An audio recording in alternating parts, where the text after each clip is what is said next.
The first time my daughter-in-law called me trash, she did it in front of an entire ballroom full of employees. I was still wearing my housekeeping uniform when Vanessa Perez looked at me with disgust and said, "Can someone please get this old trash away from the guests?" People laughed nervously. My son Michael stood only a few feet away and said absolutely nothing. I tightened my grip around the cart of fresh towels and swallowed the humiliation in silence, because the woman mocking me had no idea that every luxury chandelier above her head, every paycheck she bragged about, and every dollar in her designer lifestyle existed because of one signature. Mine. Before we continue, tell me honestly, have you ever been judged by someone who had no idea who you truly were? Leave a comment and share where you're watching from and what time it is there right now. I truly love reading your stories, and if emotional family dramas like this touch your heart, don't forget to like and subscribe so we can keep sharing these journeys together. I live in a small brick house on the edge of Chicago, in a neighborhood most people in my family pretend no longer exists. The paint on the front porch is beginning to peel. The mailbox leans slightly to the left whenever the wind gets too strong. My kitchen faucet squeaks every morning when I turn it on to make coffee. But after Richard died, I stopped caring about luxury. Silence became easier to live with than empty rooms. Most mornings, I wake up before sunrise, tie my gray curls into a low bun, and drive my old silver Toyota 15 miles into downtown Chicago.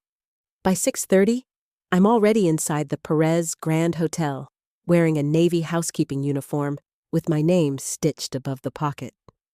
Penelope. No last name. That part was important. Nobody in the hotel knew Penelope Perez was the woman whose signature sat quietly behind the company trust that controlled the entire Perez Grand hospitality chain.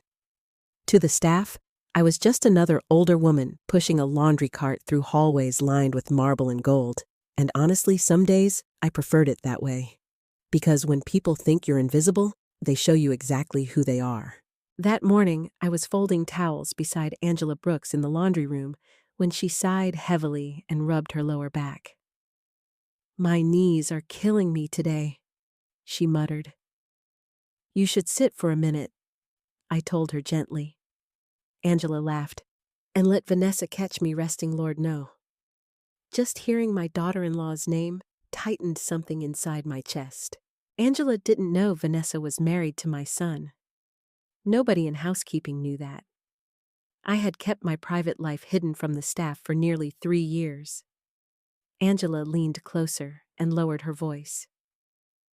"You hear the rumors?" "What rumors? They're talking layoffs again." I kept folding towels carefully. "Who told you that one of the kitchen managers overheard corporate talking? They want to cut older employees first. Say we cost too much in healthcare." I felt cold all over. Richard would have never allowed that. Neither would I. Perez Grand Hospitality wasn't built by executives in tailored suits. It was built by exhausted people working double shifts. People like Angela. People who missed birthdays and anniversaries because guests needed clean rooms and fresh coffee. People like me. Back in 1981, Richard and I opened our very first motel outside San Antonio with money borrowed from his uncle and every dollar I'd saved working diner shifts. I still remember carrying stained sheets down 2 flights of stairs while 7 months pregnant with Michael. Richard used to kiss my forehead and say, "One day, we'll own something beautiful." But even after we became successful, we never forgot what hard work looked like. At least, Richard never did. A loud burst of laughter echoed from the hallway outside the laundry room. Seconds later, Vanessa walked in wearing a cream-colored designer coat that probably cost more than my car. 2 assistants followed behind her carrying tablets and coffee cups. The entire room immediately became tense. Vanessa looked around with visible discomfort as if the very smell of detergent offended her. "Why is it so hot in here?" she complained. Nobody answered. Angela straightened beside me. "Good morning, Mrs. Perez." Vanessa barely acknowledged her. Then her eyes landed on me. That familiar expression appeared instantly. Disgust mixed with embarrassment. She hated seeing me here. Not because she cared about me. Because my existence ruined the image she wanted people to see. "My God," she muttered under her breath. "You're still working here." I smiled politely. "Good morning, Vanessa." One of her assistants looked confused, probably wondering why a housekeeper was speaking so casually to an executive. Vanessa crossed her arms. "You missed a stain on the third-floor hallway carpet yesterday. I'll check it again." "You should have checked it properly the first time." Her tone wasn't loud, but it was sharp enough to make everyone uncomfortable. Angela stepped forward carefully. "Actually, that stain came back after a guest spilled wine during—" "I wasn't speaking to you," Vanessa snapped. Angela immediately lowered her eyes. Something inside me burned. Not anger yet. Disappointment. Deep, exhausting disappointment. Because I remembered when Michael first introduced Vanessa to me 6 years earlier. She had seemed nervous and sweet back then. She talked about growing up in Texas with parents who struggled to pay bills. She cried at dinner, telling me she wanted a family who loved each other. I believed her. Maybe that was my mistake. Vanessa looked me up and down again before turning toward her assistants. "We seriously need stricter appearance standards for staff," she said. "This hotel is supposed to represent luxury." Her eyes drifted meaningfully toward my worn shoes. The assistants gave awkward little laughs. I kept my face calm. Years ago, comments like that would have shattered me. But age teaches women something important. Humiliation only has power if you accept it. Vanessa spun back toward me. "And Penelope, please use the service elevators only." Some guests complained. That one stung, not because of the words, because she said them in front of everyone. I nodded once. "Of course." Satisfied, Vanessa turned and walked away, heels clicking sharply against the tile floor. The room stayed silent for several seconds after she disappeared. Angela finally whispered, "I'm sorry for what she treats you terribly." I gave her a small smile. Some people spend their whole lives trying to feel important. Angela studied me carefully then. "You know, you don't act like a normal housekeeper." I nearly laughed. If only she knew. That afternoon, during my lunch break, I sat alone in the employee courtyard holding a paper cup of soup while snow drifted softly across the city streets. I used to eat lunch in executive dining rooms beside investors and politicians. Now I sat on a metal bench with janitors and kitchen staff. And strangely enough, these people felt more genuine than the wealthy circles Vanessa desperately chased. My phone buzzed. "Michael." For a moment, my heart lifted. I answered immediately. "Hello, sweetheart." His voice sounded distracted. "Hey, Mom." "Mom, not Mother." He only called me Mom when Vanessa wasn't nearby. "You coming to dinner Friday?" he asked. I wasn't aware I was invited. A pause. Then quietly, "Vanessa wants to host a few business friends. It would mean a lot if you came." I stared down at the steam rising from my soup. Once upon a time, Michael used to beg me to stay longer whenever I visited him.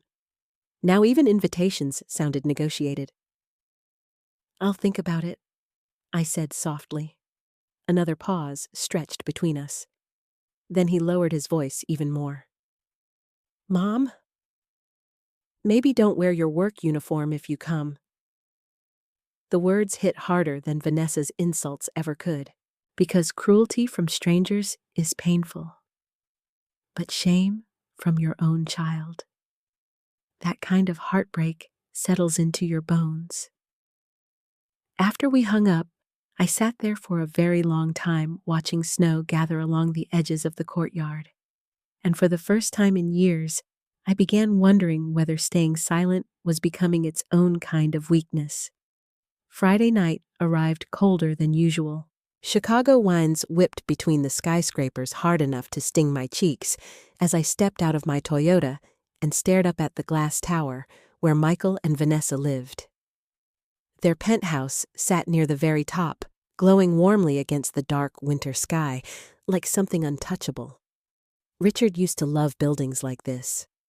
Not because they were expensive, because he admired what human hands could create when people worked together. I tightened my coat around myself and walked into the lobby carrying the small peach cobbler I had baked that afternoon. Michael used to beg for it on his birthdays when he was little. Back then, he would sit on the kitchen counter, swinging his legs while I cooked. "Don't burn the edges, Mom," he'd tease. Those memories felt painfully far away now. The elevator ride to the penthouse was silent except for soft piano music playing through hidden speakers. By the time the doors opened, I could already hear laughter spilling through the apartment. A young hostess in black greeted me stiffly at the entrance. "You must be Penelope, not Mrs. Perez. Just Penelope." I smiled politely. "Good evening." The penthouse looked like something from an architecture magazine. Floor-to-ceiling windows overlooked the glittering Chicago skyline. Crystal chandeliers reflected light across polished marble floors. Every inch of the place looked carefully designed to impress people. But despite all the beauty, the apartment felt cold. Not physically, emotionally. Vanessa appeared moments later, wearing a tight emerald dress and diamonds around her neck. "Oh," she said, sounding disappointed. "You actually came." I ignored the comment and held out the cobbler dish slightly. "I brought dessert." Vanessa looked down at it as if I had handed her a sack of garbage. "How homemade." Before I could answer, two elegantly dressed couples entered from the dining room. Vanessa immediately brightened. "There she is," one woman said. "Vanessa, your apartment is unbelievable." Vanessa laughed dramatically. "Thank you. Michael and I barely have time to enjoy it because we basically live at the company." Something about the way she said my company made my stomach tighten. Michael finally appeared from the hallway wearing a dark suit. The moment he saw me, guilt flashed across his face. "Mom," he said quietly. He kissed my cheek quickly, almost nervously, then glanced toward Vanessa as though checking her reaction. That hurt more than I wanted to admit. Vanessa clapped her hands lightly. "Everyone, this is Michael's mother, Penelope." One of the men smiled politely. "Nice to meet you." Before I could respond, Vanessa added casually, "She works in housekeeping at one of our hotels. She likes to stay busy." The room shifted instantly. Tiny smiles, awkward nods. That subtle change people make when they decide your social value. I had seen it many times before, but hearing it from my own daughter-in-law felt different. One of the women tilted her head sympathetically. "Well, that's admirable. Admire. Such a cruel word when spoken with pity." I kept smiling anyway. Dinner began shortly afterward. The dining table alone probably cost more than Richard and I had earned during the first 2 years of our marriage. Vanessa sat at the head of the table beside Michael, like a queen entertaining donors. The conversation quickly turned toward business. "Our luxury division is outperforming expectations," Vanessa announced proudly while sipping wine. "Honestly, the brand image improvements have been transformational." Michael nodded tiredly. "Vanessa's led most of that strategy." "Oh, I practically run the company these days," she joked. Everyone laughed. I watched my son carefully. Once upon a time, Michael hated arrogance. As a little boy, he used to give half his lunch away at school if another child forgot theirs. Richard adored that softness in him. But somewhere along the way, my son had learned that silence was easier than confrontation. Vanessa turned toward me suddenly. "You know, Penelope, we're thinking about modernizing staffing standards across the hotels." I dabbed my napkin calmly. "What kind of standards? Presentation? Energy? Efficiency?" She smiled thinly. "Luxury clients don't exactly want tired-looking employees dragging carts around." Michael shifted uncomfortably. I looked directly at Vanessa. Some of those tired employees built the reputation your clients enjoy. Vanessa laughed softly. Well, of course. But times change. One of the businessmen raised his glass. That's why younger leadership matters. Vanessa practically glowed at the compliment. I suddenly remembered another dinner decades earlier. Richard and I had been eating takeout Chinese food in our tiny first motel office, while baby Michael slept in a laundry basket nearby because we couldn't afford a crib yet. Richard looked over financial reports and sighed. If we ever become rich, promise me something. What we never become the kind of people who forget where we came from. At the time, I thought that promise would be easy. Now, I wasn't so sure. Vanessa's voice snapped me back to the present. Honestly, she continued, sometimes I think emotional attachment is what ruins businesses. You have to be willing to cut dead weight. Dead weight. There it was again. I noticed Michael staring down at his plate. Some employees, Vanessa said casually, stay too long simply because people feel guilty. The message was clear. She wasn't just talking about workers. She was talking about me. One of the women at the table leaned closer to Vanessa. How do you handle difficult staff? Vanessa smirked slightly before answering. You remind them that everyone is replaceable. Something inside me cracked quietly then. Not because she insulted me, because Richard would have been heartbroken hearing those words attached to our family name. I set my fork down carefully. Do you know? I said softly. When Richard and I opened our first motel, we cleaned every room ourselves. The table grew quieter. Vanessa smiled politely the way people do when indulging an old story they don't care about. I continued, anyway. One winter, our heating system failed during a snowstorm. Richard stayed awake for 36 hours, helping guests move portable heaters room to room so nobody would freeze. Michael looked up at me then. I could see the memory hitting him too. He used to say I added that businesses don't survive because of money. They survive because workers believe they matter. Vanessa took a sip of wine. That's a beautiful sentiment, she replied. But modern companies need stronger decision-making. I held her gaze. And compassion is weakness. Vanessa smiled again. No, she said smoothly. Compassion is expensive. Silence fell over the table. Michael finally spoke. Vanessa. But she interrupted him lightly. I'm just being realistic. I stared at her for several seconds. And suddenly, something became painfully obvious. Vanessa truly believed this company belonged to her world now. The designer dresses, the investors, the luxury image. She had absolutely no idea the woman she mocked at dinner still controlled everything beneath her feet. When dessert time came, Vanessa never even served the cobbler I brought. I noticed it abandoned untouched in the kitchen beside the trash can. Oddly enough, that hurt most of all. By the time I left the penthouse later that night, snow had begun falling again. Michael walked me downstairs alone. For a moment, neither of us spoke. Then quietly, almost shamefully, he said, You know how Vanessa is.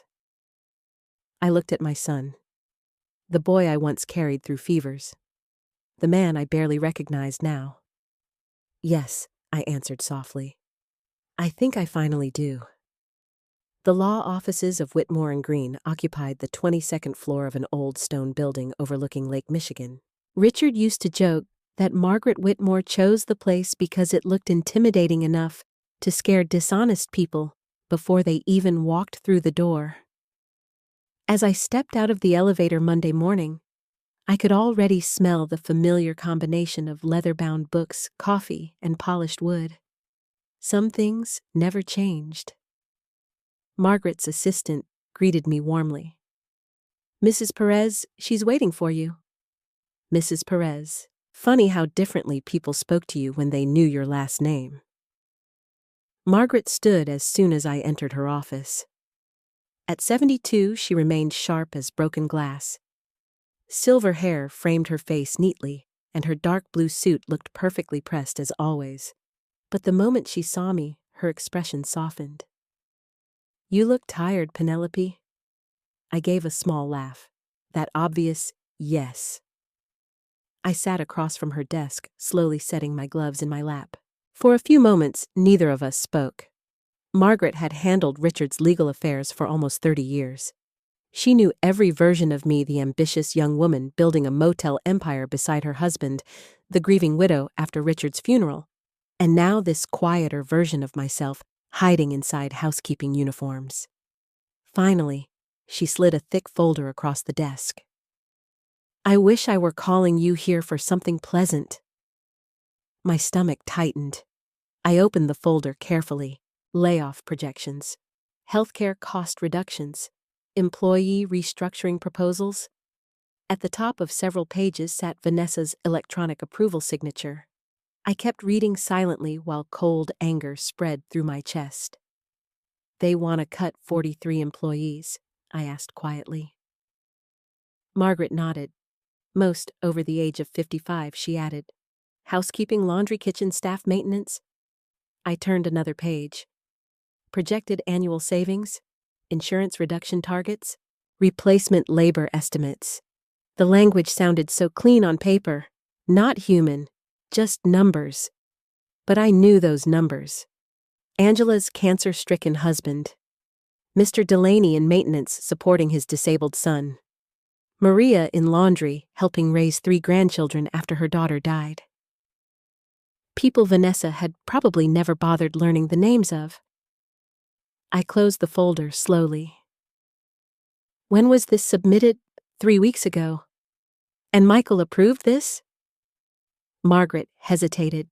"That's complicated." "No," I said softly.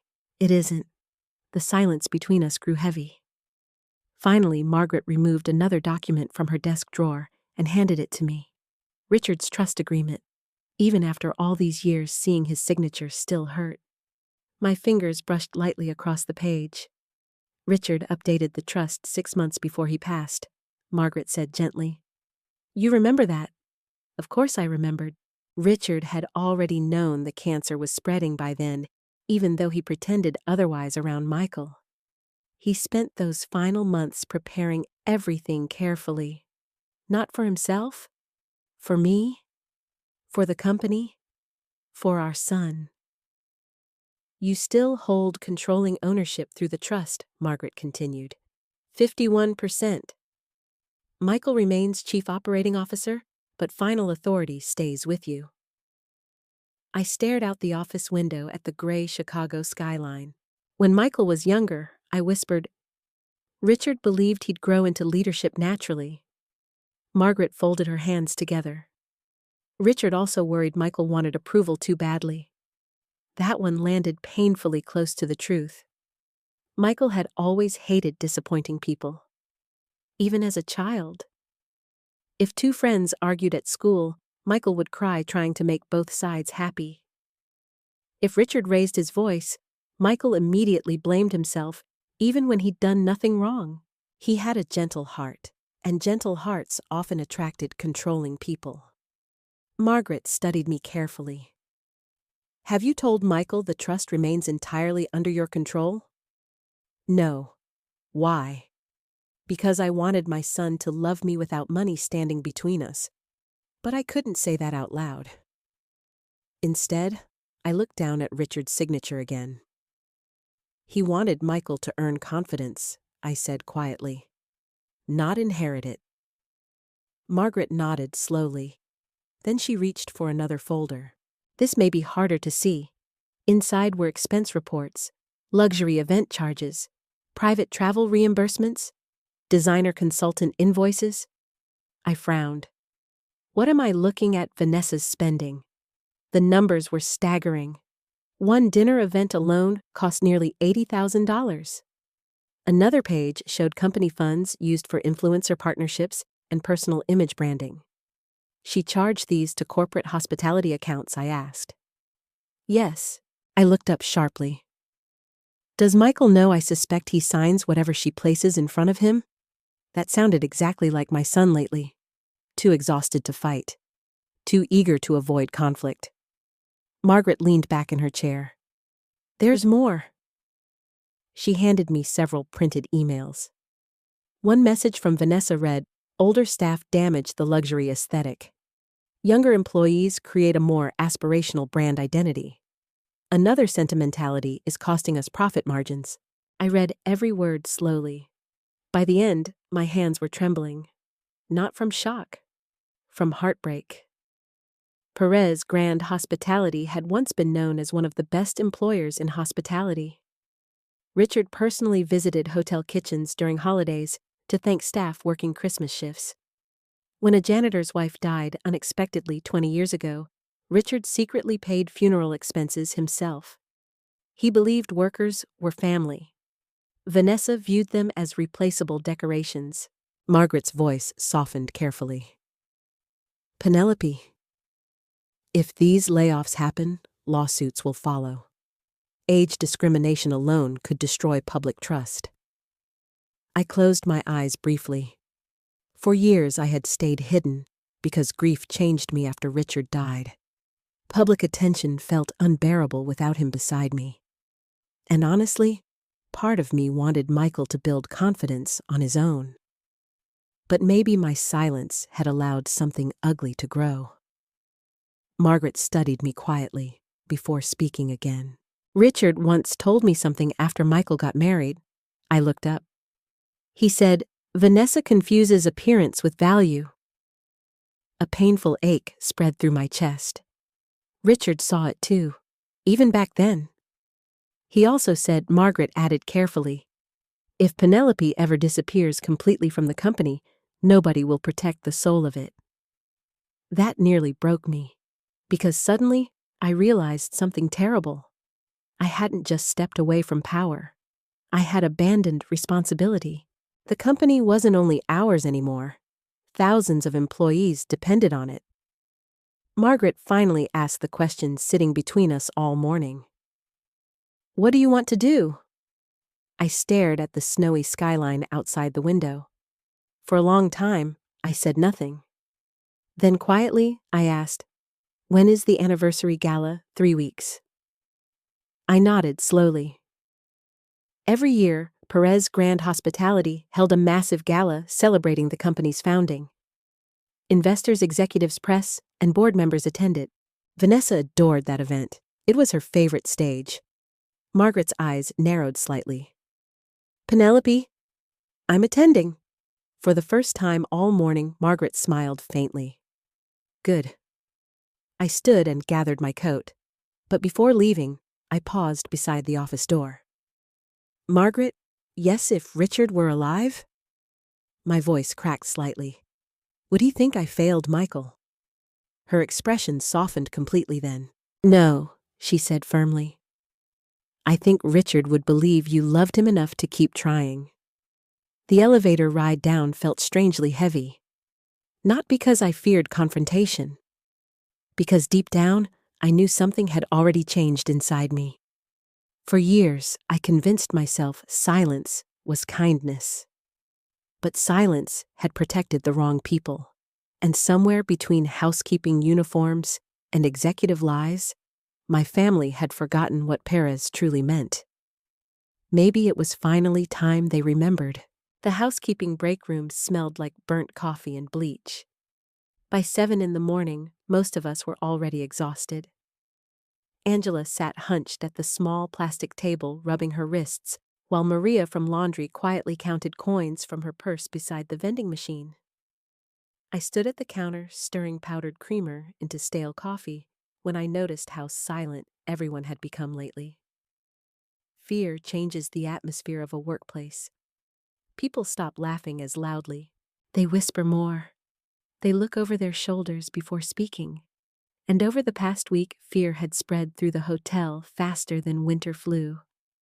Angela finally broke the silence. "My husband's treatment got delayed again," she murmured. Maria looked up immediately.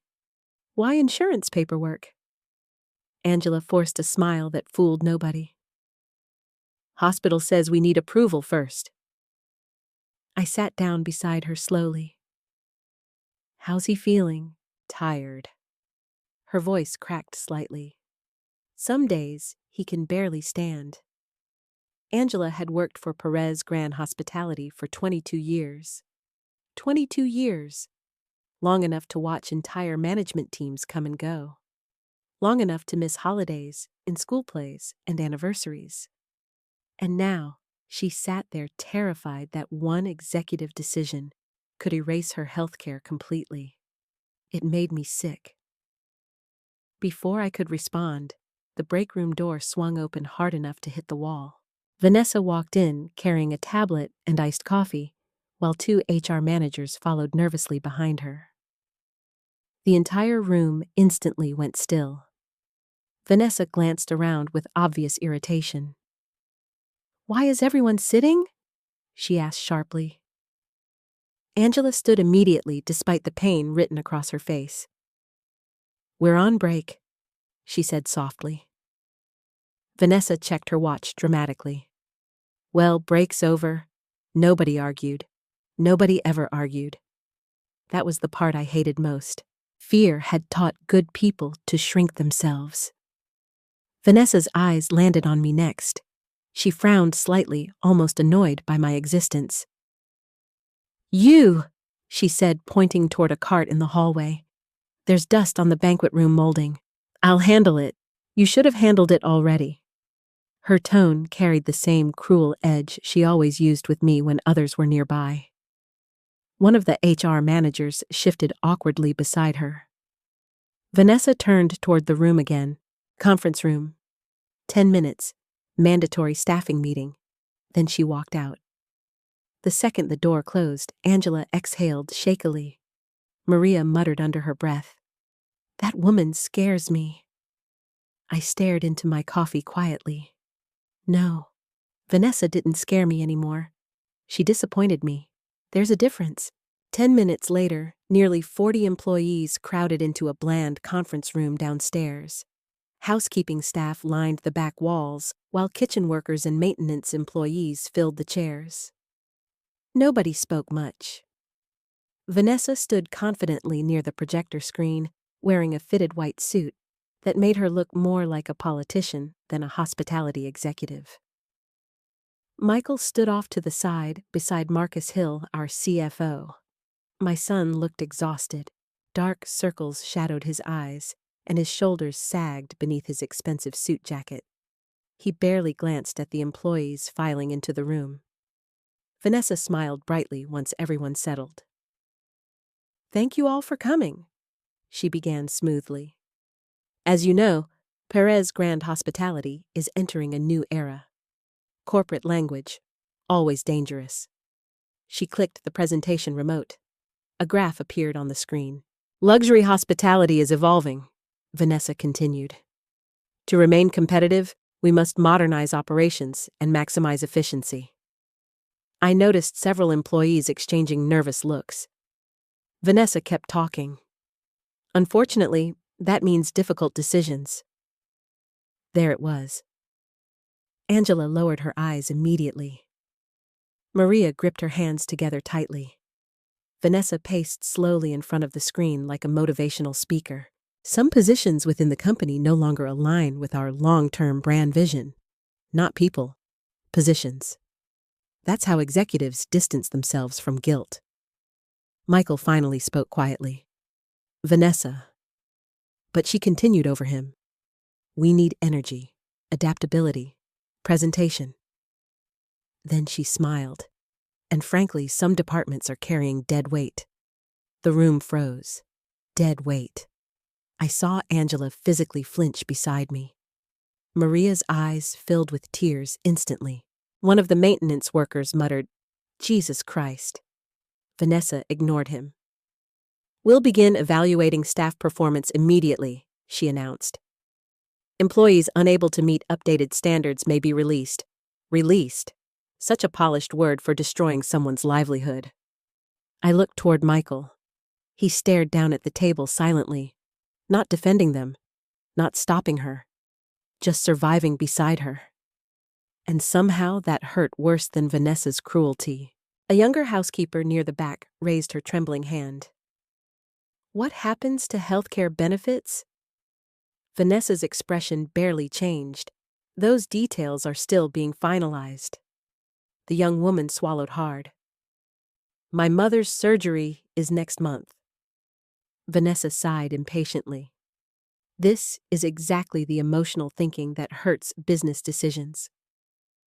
I felt something shift inside me then. Not anger. Not yet. Something colder. Resolve. Angela suddenly spoke up beside me. With respect, she said carefully, some of us gave decades to this company. Vanessa looked directly at her. And the company compensated you for that work. Angela's face fell. I couldn't stay quiet anymore. Loyalty isn't a burden, I said calmly. Every head turned toward me. Vanessa blinked slowly. Excuse me, I stood straighter. People built this company, I continued, not branding campaigns. Vanessa gave a short laugh. This conversation is above your pay grade, Penelope. A few uncomfortable chuckles scattered around the room. My cheeks burned, but I kept my expression calm. Vanessa stepped closer. You clean rooms? She said quietly enough to sound cruel without technically raising her voice. You don't understand executive strategy. The silence afterward felt suffocating. Then she looked me up and down in front of everyone and added, honestly, the hotel already has enough old trash cluttering the halls. Angela gasped softly. Maria looked horrified. Even Marcus Hill shifted uncomfortably. But Michael said nothing. Not one word. I looked at my son for several long seconds, begging silently. Please, just once. Say something. But he only rubbed his forehead tiredly and stared at the floor. And suddenly, I realized something devastating. Michael wasn't protecting Vanessa because he agreed with her. He was protecting himself from conflict. That kind of weakness destroys families slowly. Vanessa turned away dismissively. Meeting adjourned. Employees began filing out quietly, many wiping tears from their faces. Angela lingered beside me afterward. I'm sorry, she whispered again. I forced a small smile. You have nothing to apologize for. But inside my heart felt unbearably heavy, because this company once stood for something beautiful. Richard used to personally memorize employee names. He attended funerals, graduations, retirement dinners. He believed business without humanity became poison. And now his son stood silently while workers were humiliated like disposable objects. After the room emptied, I remained behind gathering abandoned papers from the table. That's when I noticed someone approaching quietly. Olivia Reed, one of the younger administrative assistants. She looked nervous. Mrs. Penelope. Yes.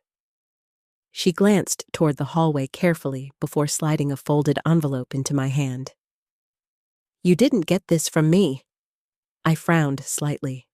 What is it? Internal HR projections, she whispered, and copies of executive expense approvals. My pulse slowed. Why are you giving this to me? Olivia looked toward the doorway again. Then softly she said, because good people are terrified, and somebody needs to stop her. Before I could answer, she hurried away. I stared down at the envelope in my hands. Heavy. Important. Dangerous. Slowly, I slipped it inside my bag. Then I looked around the empty conference room one last time. At the polished table, the expensive lighting, the corporate slogans framed on the walls, and for the first time in years, I stopped feeling like a tired old housekeeper. I started remembering exactly who I was. I didn't open Olivia's envelope until after midnight. The house was silent except for the ticking kitchen clock and the distant hum of wind outside my windows. Snow pressed softly against the glass, while I sat alone at my dining table beneath the yellow glow of an old hanging lamp. Richard installed himself nearly 30 years ago. I made tea first.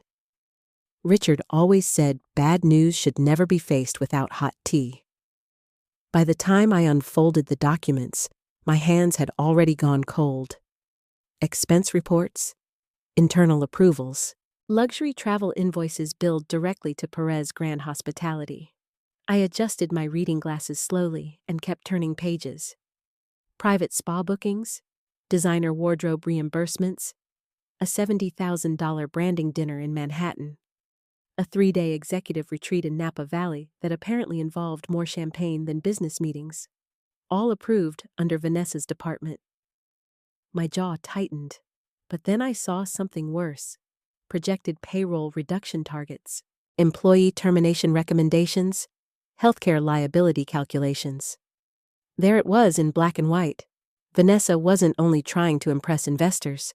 She was funding her lifestyle by stripping security away from employees who had spent decades serving this company. I closed the folder carefully and leaned back in my chair. For several long minutes, I simply stared into the darkness of my kitchen. I kept thinking about Angela, about Maria, about the fear in that conference room, and underneath all of it sat one painful truth I could no longer ignore.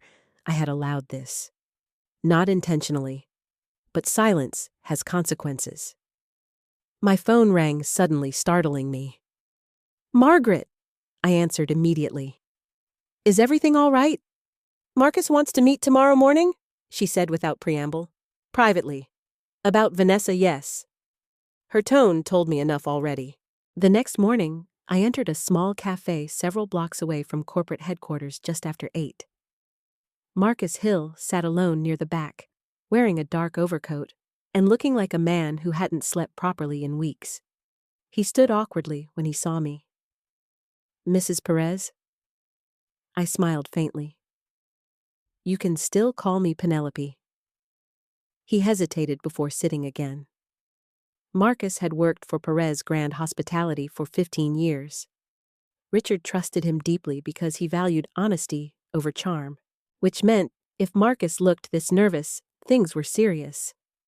A waitress brought coffee before either of us spoke. Finally, Marcus slid a thin tablet across the table. "I didn't know how much Margaret already told you." "Enough to know I should have intervened sooner." Marcus exhaled heavily. Vanessa's spending has escalated dramatically the past 18 months. I opened the financial reports. Numbers filled the screen. Marketing inflation, luxury consulting fees, questionable reimbursements routed through executive accounts. Then I noticed something else. "These approvals," I said quietly. "They still required trust authorization." Marcus nodded. Every major expenditure inside Perez Grand Hospitality ultimately flowed through the family trust Richard established before his death. And I remained sole signing authority. The structure existed specifically to protect the company from reckless leadership. Which meant one thing: Vanessa never bothered learning how the company actually worked. She only cared about appearances. She assumed Michael controlled everything Marcus said carefully. And Michael Marcus gave me a tired look. "Your son signs whatever keeps peace at home."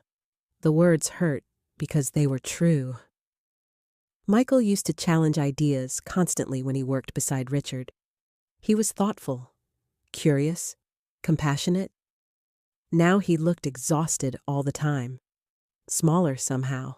Marcus lowered his voice.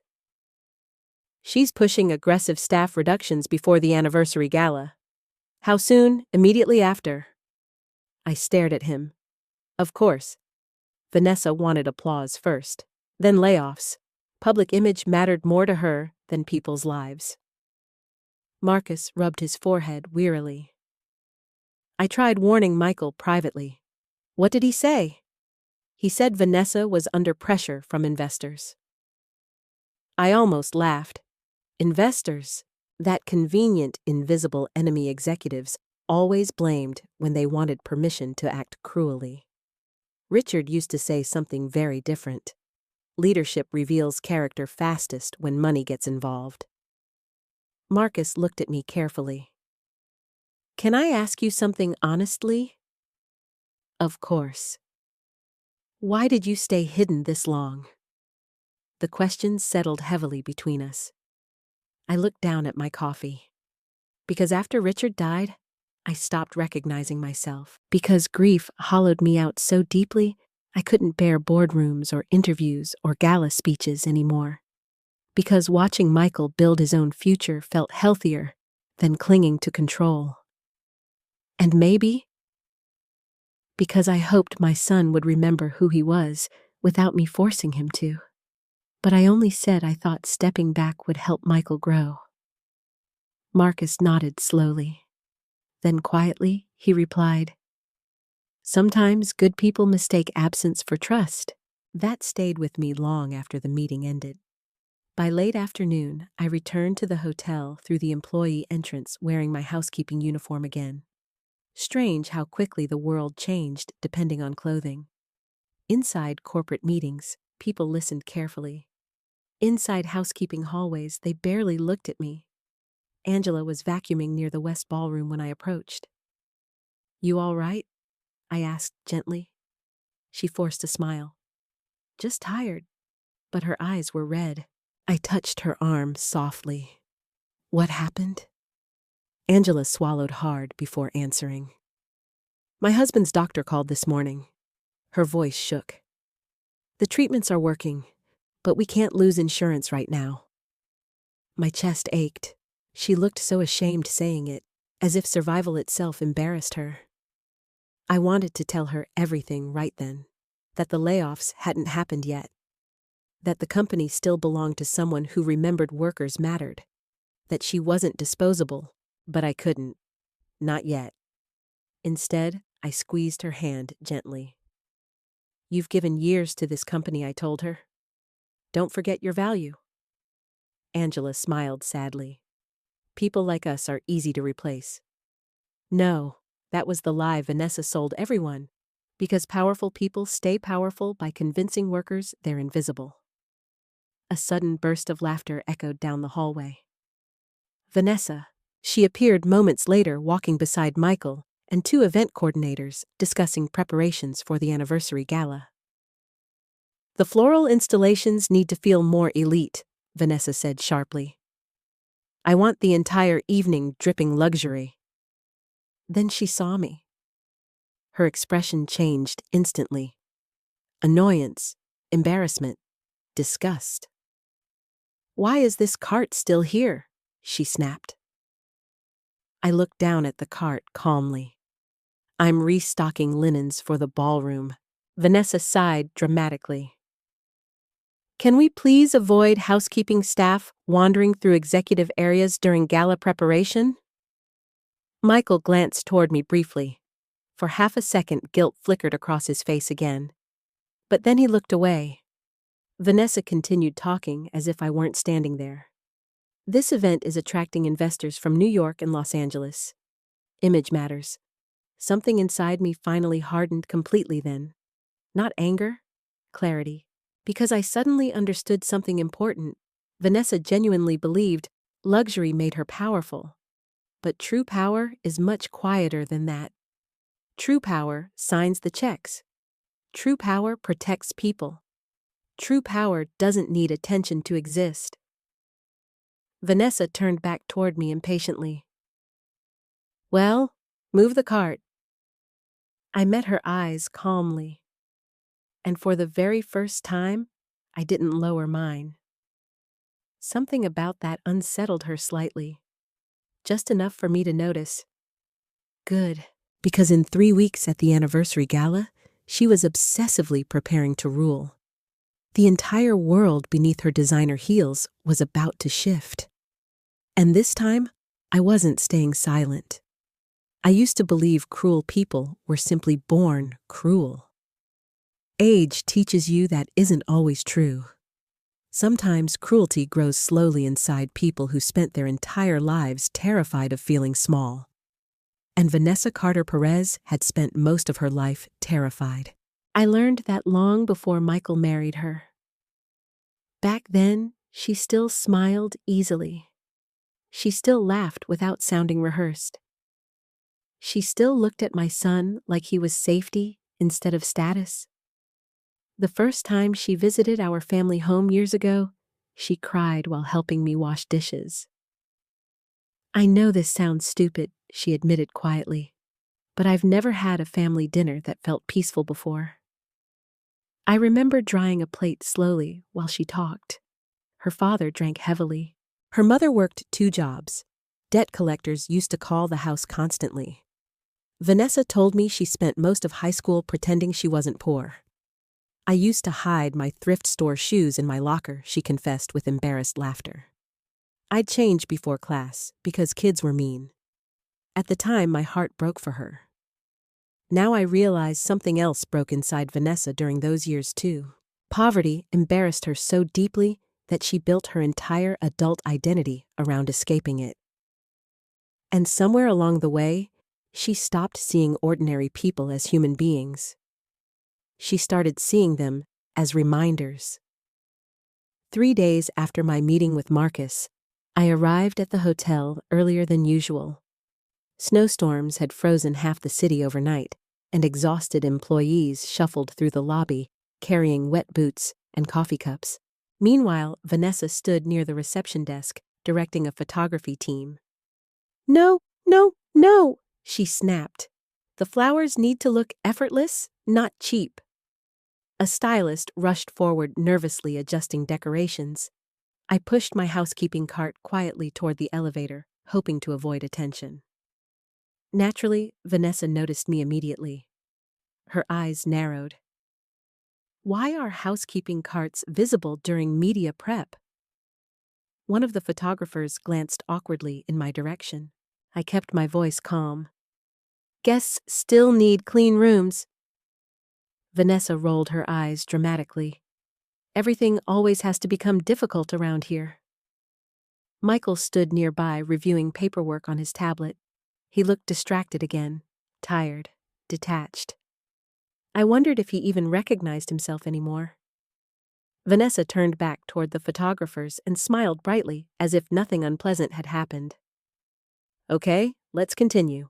Her voice transformed instantly whenever wealthy people or cameras appeared nearby. That was Vanessa's real talent. Transformation. By lunchtime, social media clips from the hotel shoot had already appeared online. Olivia showed me one while we folded linens together in storage. Vanessa stood beneath crystal chandeliers, speaking elegantly about the future of luxury hospitality.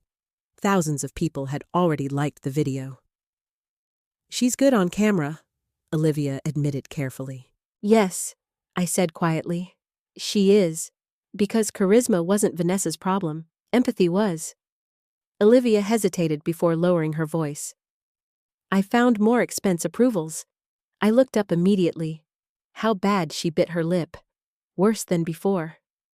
That evening, after my shift, Olivia met me secretly in the underground parking garage. She looked terrified the entire time. "If anyone finds out I gave you these," she whispered, "I won't let that happen." She handed me another envelope. Inside were executive billing records connected directly to Vanessa's office, private luxury shopping billed through marketing accounts, influencer gifting programs, a jewelry purchase hidden inside brand consulting expenses. I stared at the totals in disbelief. Millions, not thousands. Millions.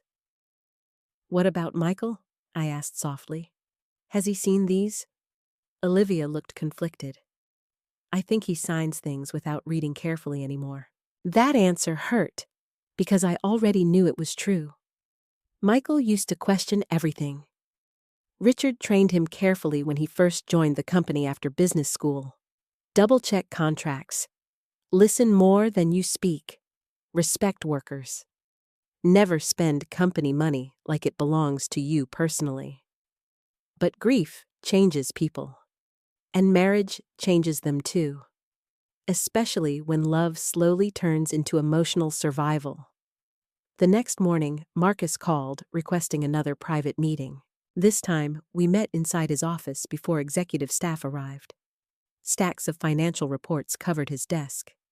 He looked worse than before. "Tell me honestly," he said quietly once the door closed. "How far are you willing to go?" I frowned slightly. Meaning Vanessa believes she'll eventually become CEO outright.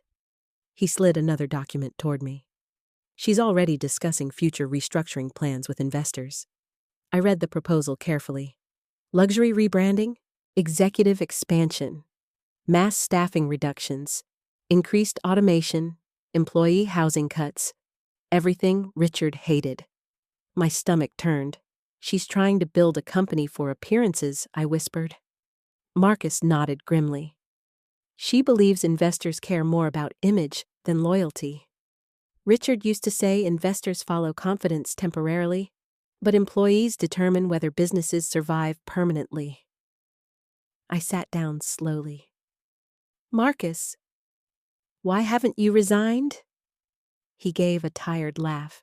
"Because someone has to protect what's left." That answer stayed with me all day. Protect what's left. By evening, the gala planning meeting had completely consumed the hotel ballroom. Designers carried flower arrangements across marble floors, while caterers tested menu samples under Vanessa's supervision. I cleaned tables quietly near the stage, while pretending not to listen. Vanessa stood beside several event coordinators reviewing guest lists. "These donors are priority seating," she instructed, "and make sure staff stay invisible during the cocktail hour." Invisible. That word again. As if workers ruined luxury simply by existing. One of the younger coordinators asked nervously, "Should we reserve seating for Mrs. Perez?" Vanessa froze briefly, then laughed lightly. "Oh, Penelope won't attend something like this?" Something inside me almost smiled at that. "You have no idea, sweetheart." Michael finally entered the ballroom halfway through the meeting, looking exhausted. Vanessa immediately approached him. "Did you review the investor briefing?" "Not yet. You need to stay focused, Michael." Her tone sharpened slightly. "This gala matters." Michael rubbed his forehead. "I know. No distractions this time." Her eyes flicked toward me briefly. I saw the message clearly. I am the distraction. Not the fraud, not the cruelty, not the financial abuse. Me. Michael noticed it too. For one painful second, our eyes met across the ballroom, and I saw shame there. Real shame. But shame without courage changes nothing. Later that night, I returned home carrying another stack of documents inside my bag. The house felt colder than usual. I stood in my kitchen, staring at an old photograph hanging beside the refrigerator. Richard and I at our first motel opening. We looked exhausted, poor, happy. I touched the edge of the frame gently. "You were right," I whispered to him. Richard used to warn me that unresolved insecurity eventually becomes cruelty if power enters the picture. At the time, I thought love could heal anyone. Now I understood better. Love can guide people, but character decides whether they listen. My phone buzzed suddenly. "Michael," I answered after the third ring. "Hi, sweetheart." His voice sounded strained. "Mom? Are you busy Friday night?" "What's Friday?" "Vanessa's hosting a private investor dinner before the gala." He hesitated. "She wants everyone there. Everyone. Such a dangerous word in families." I leaned slowly against the kitchen counter. "And does she want me there?" Silence. Too long. Finally, Michael answered quietly. "She wants things to look united." I closed my eyes briefly. Not loved, not welcomed, managed, presented, controlled, just like everything else in Vanessa's world. But this time, something inside me had already changed. Because while Vanessa spent her days building a perfect image, I was quietly gathering the truth underneath it. And truths have a way of surviving long after appearances collapse. The night of the gala arrived wrapped in snow and silver light. Downtown Chicago glittered beneath the winter sky, while black luxury cars lined the entrance of the Perez Grand Hotel one after another. Cameras flashed outside the ballroom entrance. Investors, executives, politicians, and socialites stepped onto the red carpet dressed in diamonds and tailored tuxedos. Inside, crystal chandeliers reflected across polished marble floors, while a string quartet played softly near the grand staircase. Everything looked perfect. Vanessa made sure of that. I stood alone in my bedroom, staring at the navy garment bag hanging from the closet door. For nearly 20 minutes, I couldn't bring myself to unzip it. Because inside was the dress Richard bought me 15 years earlier for our 30th anniversary. The last formal event we ever attended together. I finally opened the bag slowly. Dark emerald silk, elegant and simple. Richard used to say I looked beautiful in green because it made my eyes brighter. My fingers trembled lightly as I touched the fabric. Grief is strange. Years pass, but certain memories still feel close enough to break you open. For a moment, I almost decided not to go. Maybe Margaret could handle the board announcement without me. Maybe exposing Vanessa publicly would only destroy what little remained of my family. Maybe silence was still kinder. Then I remembered Angela crying over her husband's medical treatments. I remembered Maria counting coins beside the vending machine. I remembered Vanessa calling human beings dead weight. And suddenly, my hesitation disappeared. An hour later, I stood in front of the mirror, fastening Richard's pearl earrings with unsteady hands. For the first time in years, I no longer looked like an invisible housekeeper. I looked like Penelope Perez again. The drive downtown felt surreal. Snow drifted across Michigan Avenue, while holiday lights reflected off frozen sidewalks. Chicago looked beautiful in winter, but loneliness always felt sharper during cold weather. When I finally arrived outside the hotel, reporters crowded the entrance. Nobody recognized me immediately, not until one valet's eyes widened suddenly. "Mrs. Perez." I smiled softly. "Good evening, Daniel." His face went pale. Word traveled fast after that.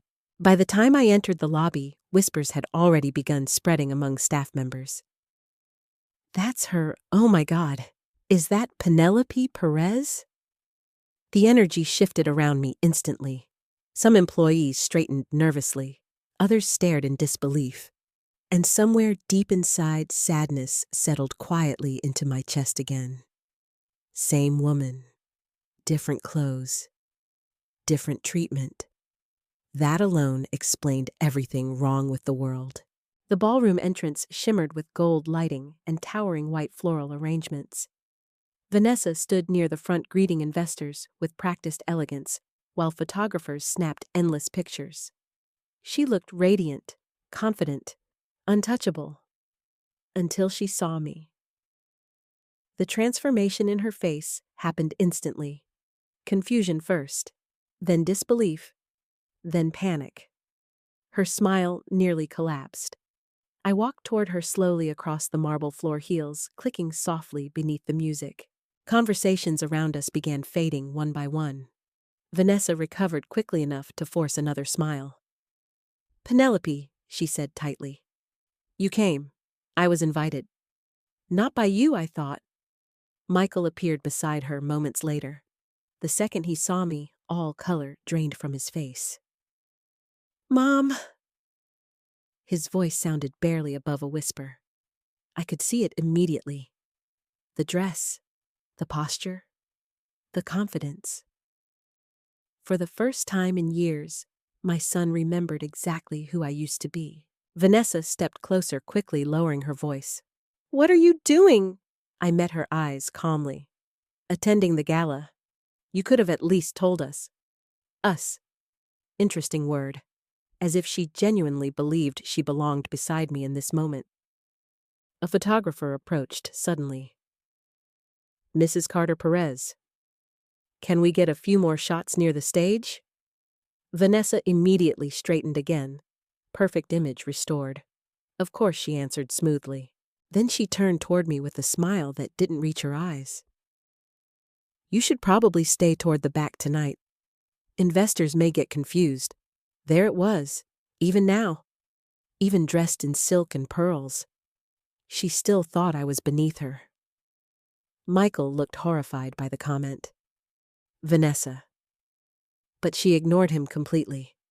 I simply smiled softly. "No," I replied. "I think tonight people deserve clarity." Something about my tone unsettled her. I saw it immediately. Good. The ballroom filled quickly after that. Hundreds of guests gathered beneath sparkling chandeliers while waiters carried trays of champagne through the crowd. I noticed employees staring at me from every corner. Angela nearly dropped a tray when she saw me near the ballroom entrance. Her eyes widened so dramatically I almost laughed. "Penelope?" she whispered when I approached her quietly. I touched her arm gently. "Please don't panic. You're Mrs. Perez." I nodded once. Poor Angela looked like she might faint. "Oh my Lord, I'm still me," I said softly. Her eyes immediately filled with tears. And suddenly, I realized something painful. The staff looked more emotional seeing me than my own son did. Across the ballroom, Vanessa stood on stage, preparing for the opening speech while event lights shimmered behind her. She looked flawless and terrified, because now she understood something was wrong. Very wrong. Marcus approached me quietly near the back wall, holding a champagne glass. "The board's ready," he murmured. "And Robert?" "He arrived 10 minutes ago." I nodded slowly. Robert Sinclair had served on Perez Grand Hospitality's board since Richard's earliest business days. Unlike Vanessa, Robert understood exactly who owned the company. And tonight, he planned to make sure everyone else understood too. Michael crossed the ballroom toward me suddenly. He looked shaken. "Mom," he said quietly, "what's happening?" I studied my son carefully. Even now, part of me wanted to protect him. That's the tragedy of motherhood. No matter how deeply your child hurts you, some part of your heart still wants to shield them from pain. "You'll understand soon," I answered gently. Michael looked genuinely afraid now. "Please don't do this publicly." That sentence told me everything. Not "please tell me I'm wrong." Not "please say Vanessa misunderstood." No, his fear centered around embarrassment. Image. Just like Vanessa. I looked at him sadly. "Your father used to say truth becomes dangerous only after people spend too long hiding from it." Before Michael could answer, music swelled through the ballroom speakers. The gala program was beginning. Vanessa stepped onto the stage, smiling brilliantly while applause filled the room. She looked every inch the future queen of Perez Grand Hospitality. And maybe that was the saddest part, because she truly believed the throne already belonged to her. The lights dimmed softly. Guests turned toward the stage. Vanessa lifted the microphone gracefully, and somewhere deep beneath the glamour and chandeliers and champagne, the foundation underneath her perfect world had already started cracking. Word count 1,129. Vanessa stood center stage beneath a waterfall of crystal light, smiling like the entire evening belonged to her. Maybe in her mind, it already did. The ballroom glowed gold and silver around her, while hundreds of guests watched attentively from candlelit tables.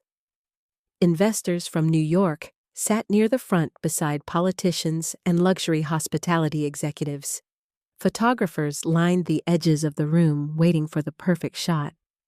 And Vanessa thrived under attention. "I'm honored to welcome all of you tonight," she began smoothly, her voice echoing through the ballroom speakers. Perez Grand Hospitality represents not only excellence, but vision, innovation, transformation. Polite applause followed. I stood near the back beside Angela, who still looked like she might faint every time she glanced at me. Across the ballroom, Michael remained rigid beside the stage stairs. His face had gone pale sometime during the opening speech. He knew something was wrong. He just didn't know how bad. Vanessa continued confidently. In today's world, luxury hospitality must evolve. We can't survive by clinging to outdated systems or emotional decision-making. That line earned approving nods from several investors. I noticed Marcus Hill close his eyes briefly in frustration. Vanessa smiled wider.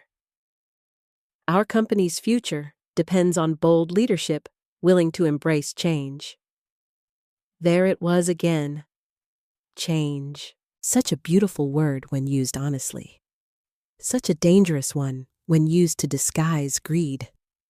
She spoke for another 10 minutes about growth projections, rebranding, luxury expansion, and market positioning. Every sentence sounded polished and rehearsed. But the more she spoke, the sadder I felt. Because Richard built this company around people, Vanessa was rebuilding it around appearances. Finally, she lifted her champagne glass elegantly. To the future of Perez Grand Hospitality. The ballroom applauded loudly. Then Vanessa smiled toward the front tables. And of course, she added lightly, none of this would be possible without the incredible executive leadership team my husband and I have built together. My husband and I saw Michael flinch slightly. Even now, she centered herself first. Vanessa began stepping away from the microphone when another voice suddenly filled the ballroom. Actually, Robert Sinclair said, calmly rising from his seat near the front before we continue, there's one more acknowledgement that needs to be made tonight. The entire room quieted. Vanessa blinked in surprise. Robert walked slowly toward the stage, adjusting his suit jacket. At 74, he still carried the calm authority of someone who never needed to raise his voice to command a room. Vanessa forced another smile. Of course, Robert. He took the microphone gently from her hand. I've served Perez Grand Hospitality for nearly 4 decades, he began. And during that time, I've witnessed extraordinary leadership. His gaze moved across the ballroom slowly. I watched Richard Perez and his wife build this company from a single roadside motel into one of the most respected hospitality groups in America. A murmur spread quietly through the room. Vanessa's smile tightened. Robert continued, and while many people tonight believe they understand who leads this company, he paused deliberately. Very few understand who truly owns it. Complete silence. I saw Vanessa's posture stiffen instantly. Michael looked frozen. Robert turned slightly toward the ballroom entrance. Tonight, he said clearly, I would like to formally recognize the majority owner of Perez Grand Hospitality. My heartbeat slowed. Not sped up, slowed. The strange calm that arrives when truth finally stops hiding. Robert smiled faintly. Mrs. Penelope Perez. The ballroom erupted into confused whispers. Heads turned everywhere, searching for me. Vanessa actually laughed once in disbelief. A sharp, nervous sound. What she whispered. I stepped forward slowly, and suddenly, the room parted around me. Investors stared openly. Employees looked stunned. One woman near the front gasped, "Oh my God!" The click of my heels echoed across marble floors as I walked toward the stage. Vanessa's face lost all color. No, she said quietly. No, that's not. Michael looked like he couldn't breathe. I climbed the stage steps carefully, while photographers began snapping pictures wildly from every direction. The moment I reached Robert, he offered me his arm respectfully. The gesture nearly broke my heart, because in that moment, a stranger showed me more public respect than my own family had in years. Robert handed me the microphone gently. The ballroom stood completely silent now. Vanessa stared at me with wide eyes full of panic and confusion. "This isn't funny," she whispered harshly toward Michael. But Michael wasn't answering, because deep down, my son already knew the truth. He simply never imagined it would arrive like this. Robert motioned toward the large presentation screen behind us. Within seconds, legal trust documents appeared for the entire ballroom to see. Perez Family Trust. Majority ownership holder, Penelope Perez.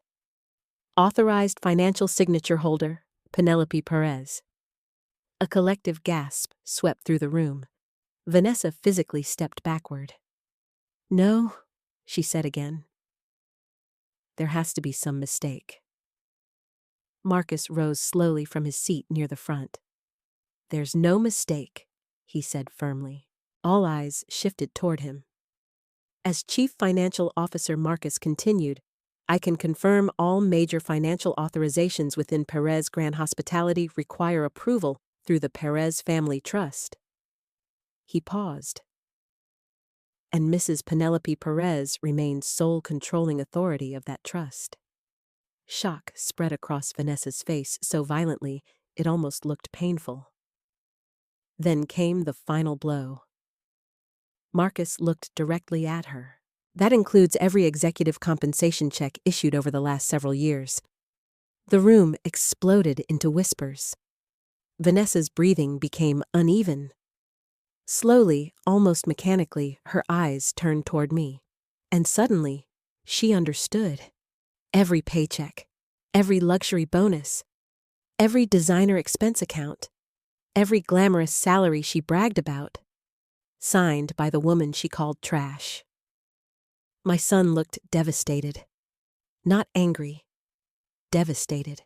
Because, for the first time, Michael truly saw the full damage his silence had caused.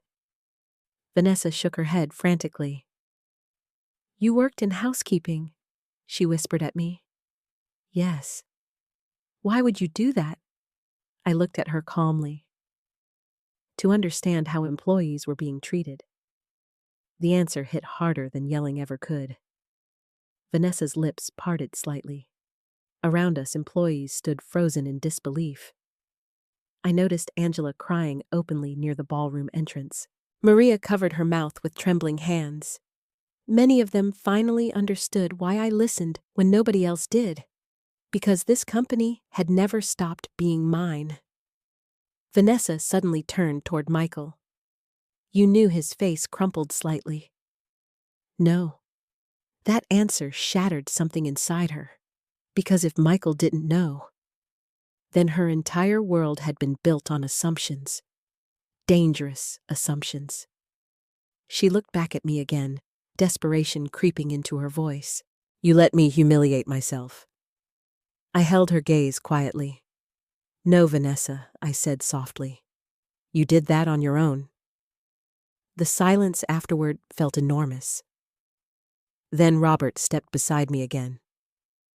"There will be additional announcements regarding company leadership and restructuring," he informed the guests calmly. "But tonight, we felt it necessary to acknowledge the woman whose integrity protected this company long before many of us entered it." Applause started slowly somewhere near the back, then another, and another, until the entire ballroom filled with thunderous applause. Not for glamour, not for branding, not for image, for dignity. I looked out across the crowd through tears threatening my eyes, and standing there beneath those chandeliers while the empire Richard and I built finally remembered its soul, I realized something unexpected. I didn't feel powerful. I felt free. The applause lasted longer than Vanessa could endure. I saw it in her face. Every clap felt like another crack splitting apart the perfect image she had spent years building. She stood frozen near the center of the stage, breathing unevenly, while camera flashes exploded around the ballroom. Investors whispered behind raised champagne glasses. Employees stared openly now, no longer hiding their shock. And for the first time since I met her, Vanessa looked small. Not because she lost power, because truth had stripped away performance. Michael still hadn't moved. He stood near the stage stairs, staring at me as if he no longer recognized the woman he'd spent years quietly pushing into the background. Maybe he didn't. Maybe somewhere along the way, I disappeared so completely that even my own son forgot who I used to be. Robert leaned toward me quietly. "Would you like to continue?" I looked across the ballroom. At Angela crying softly near the back wall. At Maria gripping another housekeeper's hand. At the waiters standing completely still beside silver trays. At Vanessa, whose entire world had just collapsed beneath designer heels. And suddenly, I realized this moment wasn't about revenge. It was about accountability. I stepped toward the microphone slowly. The ballroom fell silent again. When Richard and I built Perez Grand Hospitality, I began softly. We had exactly 12 rooms and a leaking roof. A few quiet laughs rippled through the crowd. I smiled faintly. Our first guests complained because the water heater broke every other day. Richard spent nights fixing pipes while I cleaned rooms pregnant with Michael. My son lowered his eyes instantly. We were poor, I continued. But we promised each other something very important. I paused. We would never forget the people doing the hardest work. Complete silence. I turned slowly toward the employees standing along the ballroom walls. The housekeepers, the kitchen staff, maintenance workers, laundry workers, servers. My throat tightened slightly. People whose names wealthy guests rarely remember. Several employees began wiping tears from their eyes. Then I looked directly at Vanessa. And yet, over the past few years, I've listened while workers inside this company were called burdens. Vanessa swallowed hard. I continued calmly. Dead weight. A ripple of discomfort spread through the room. Old trash. This time, the silence became painful. Vanessa's face turned red instantly. Because now everyone understood. The insults weren't rumors anymore. They belonged to her. I didn't raise my voice. I didn't need to. Quiet truth carries farther than screaming ever does. I spent 3 years working inside our hotels, wearing a housekeeping uniform, I said.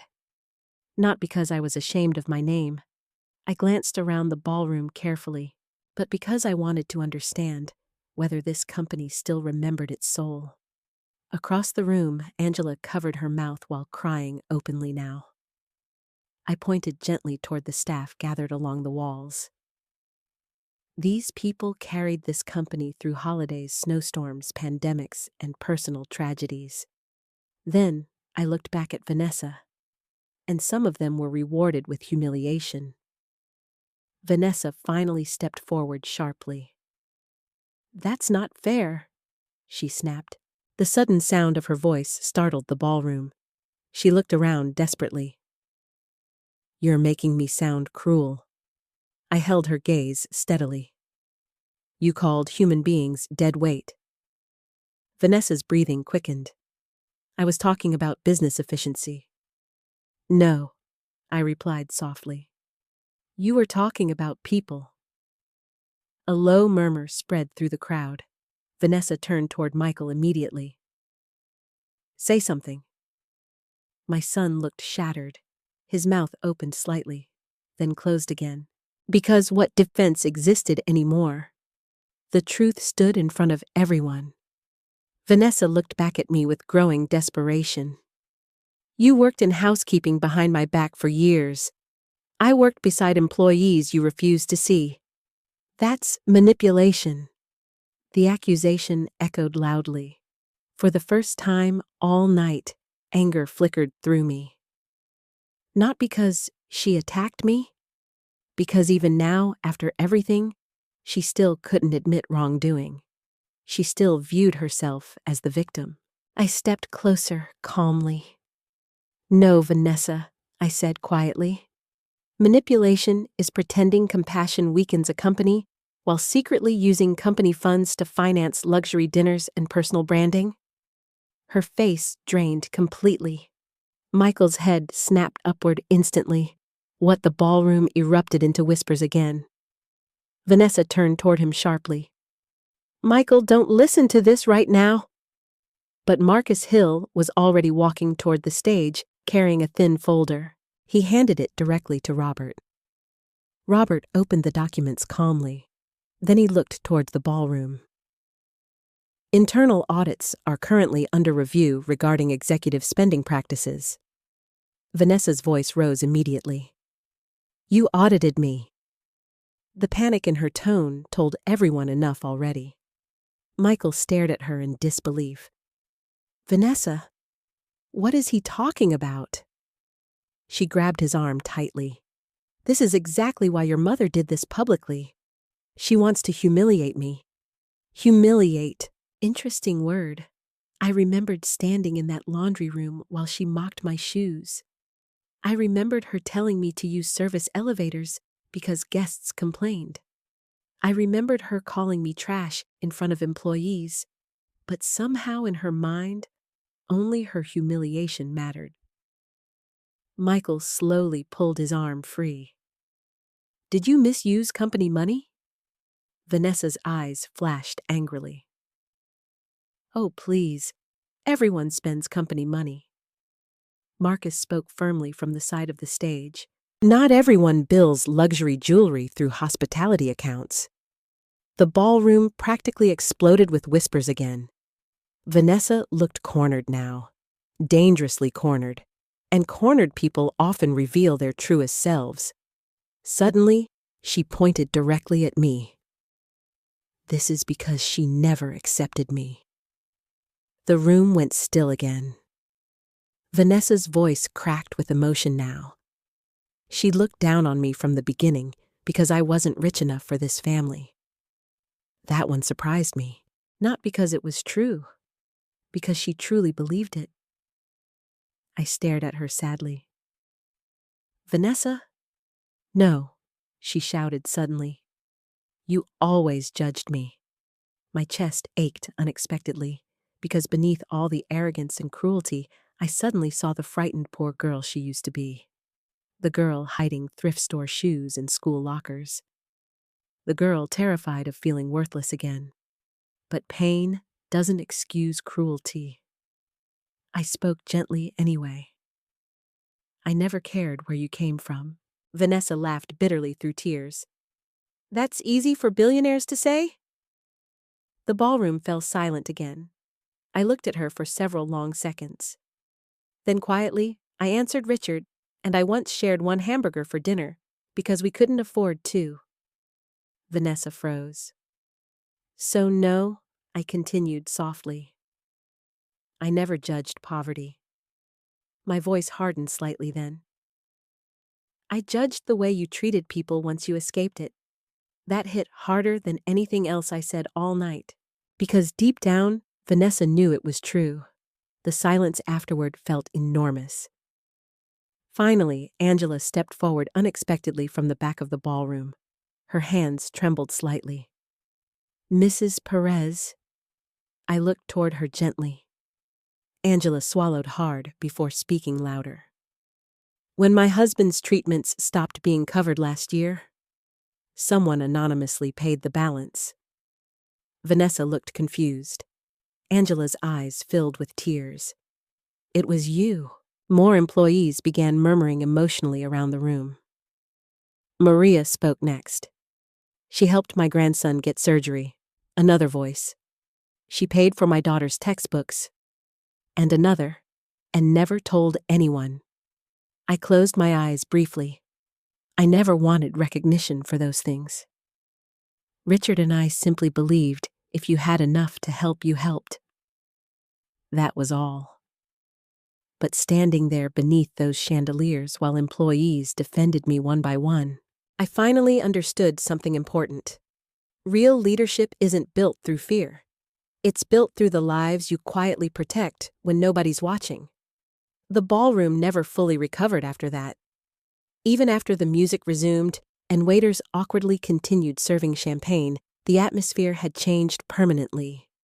People whispered behind raised hands. Investors checked their phones nervously. Employees looked at Vanessa differently now. Not with fear, with clarity. And clarity is dangerous when someone's power depends entirely on appearances.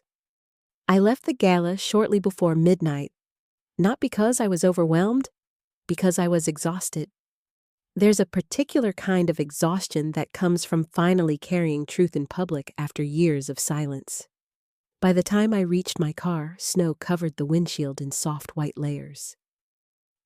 Chicago looked quieter after midnight, almost gentle. I drove home alone through empty streets while memories kept replaying in my mind. Michael as a little boy running through hotel hallways in socks. Richard teaching him how to shake employees' hands properly. Vanessa crying in my kitchen years ago, confessing how ashamed she used to feel growing up poor. So much pain, so many chances to become better people. And somewhere along the way, we all failed each other differently. I had just finished removing my earrings at home when someone knocked at the front door. 3 soft knocks. I already knew who it was. Michael stood on the porch, looking completely broken. Snow clung to his dark coat while cold wind swept around him. For a moment, he simply stared at me without speaking. He looked suddenly older tonight. Not physically, emotionally.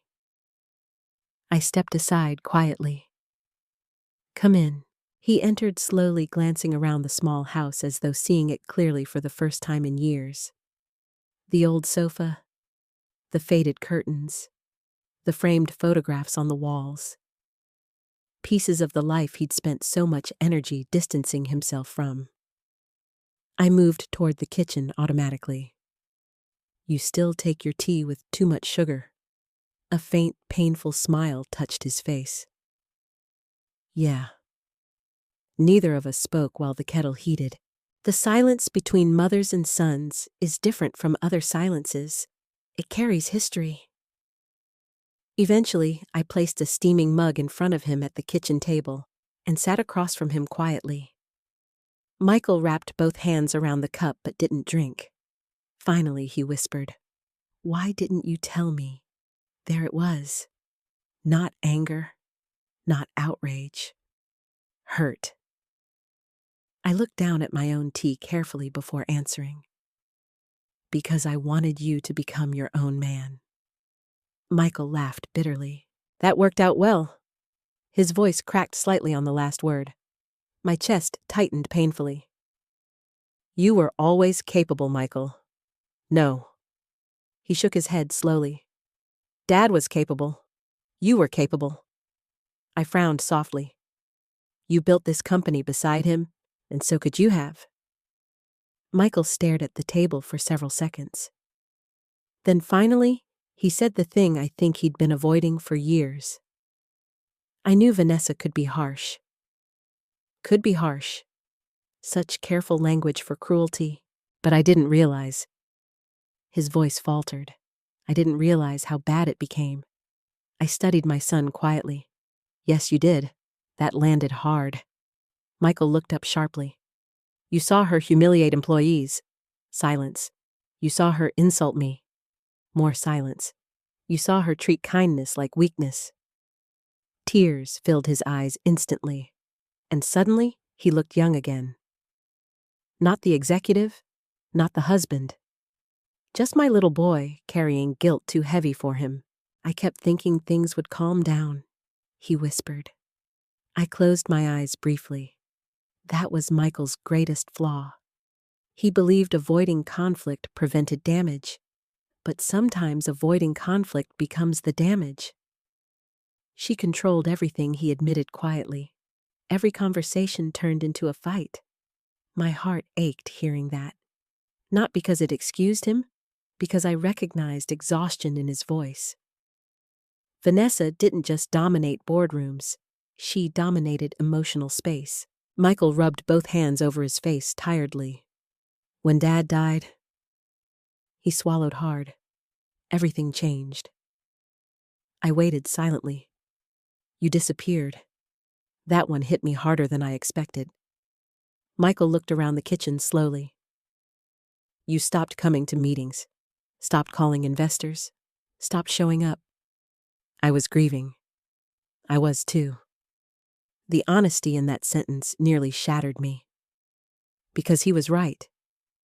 Richard's death broke both of us differently. I retreated into silence. Michael buried himself inside work and marriage. Neither path healed anything. For a long time, neither of us spoke. Then quietly, Michael asked, "Did you really work housekeeping all these years just to observe us?" I smiled faintly. Not at first. What changed? I looked toward the snowy window thoughtfully. At first, I just wanted simplicity. After your father died, boardrooms felt unbearable. Michael nodded slightly. But then I started seeing things. Like what fear? That word hung heavily between us. Employees terrified of executives. Managers obsessed with appearances. People forgetting how to treat one another. Michael's face crumpled slightly. And me. I didn't answer immediately, because mothers spend their entire lives trying to protect their children from pain. Even deserved pain. Finally, I whispered, "Yes." Michael lowered his head. I became weak. "No," I said softly. You became afraid. That made him cry. Quietly at first. Then fully. I hadn't seen my son cry since Richard's funeral. And something inside me broke all over again watching him sit there in his expensive suit looking completely lost. "I failed you," he whispered. "No." My voice surprised even me. "You failed yourself." He covered his face with trembling hands. "I loved her." "I know. And now I don't even recognize our life anymore." I reached across the table slowly and touched his hand. For several seconds, he simply held onto my fingers like he used to as a child during thunderstorms. "I should have defended you," he whispered. I nodded once. "Yes. You should have. Truth matters more than comfort sometimes." Michael took a shaky breath. "She said you embarrassed us." The sentence sat painfully between us. I looked around my small kitchen. "My existence embarrassed her," I corrected softly. He cried harder after that. Eventually, he asked the question I think scared him most. What happens now? I thought about Vanessa standing under those chandeliers tonight, watching her perfect world collapse publicly. I thought about the audits, the investors, the board, the employees, and underneath all of it, I thought about family. Broken family. I don't know yet, I admitted, honestly. Michael stared down into his tea. Then quietly, he said, "She's furious. I imagine she is. She thinks you planned everything to destroy her." I almost laughed sadly. "No, sweetheart." I looked directly at him. Vanessa destroyed herself the moment she stopped seeing people as human beings. Silence filled the kitchen again. Then Michael finally whispered the words I think he came here to say all along. "I'm sorry, Mom." Simple words, late words, but real ones. And somehow, that mattered. I squeezed his hand gently, while snow continued falling outside my little house. For the first time in years, my son was finally looking directly at me again. Not at Vanessa, not at investors, not at image, at me. And painful as this night had been, that alone felt like the beginning of something. The audit officially began Monday morning. By Tuesday afternoon, the entire executive floor felt like a building waiting for an earthquake. Nobody smiled anymore. Assistants whispered behind half-closed office doors. Department heads suddenly avoided eye contact in hallways. Security officers appeared near conference rooms pretending not to listen, while legal teams carried stacks of documents from office to office. Fear had changed sides, and Vanessa hated every second of it. I arrived at the hotel just after 8 wearing a cream wool coat instead of my housekeeping uniform for the first time in years. The reaction from employees was immediate. People straightened when they saw me. Some smiled nervously, others looked emotional. Angela nearly dropped her clipboard. "You look beautiful," she whispered when I approached her near the lobby desk. I touched her arm gently. "How's your husband?" "He starts treatment again next week."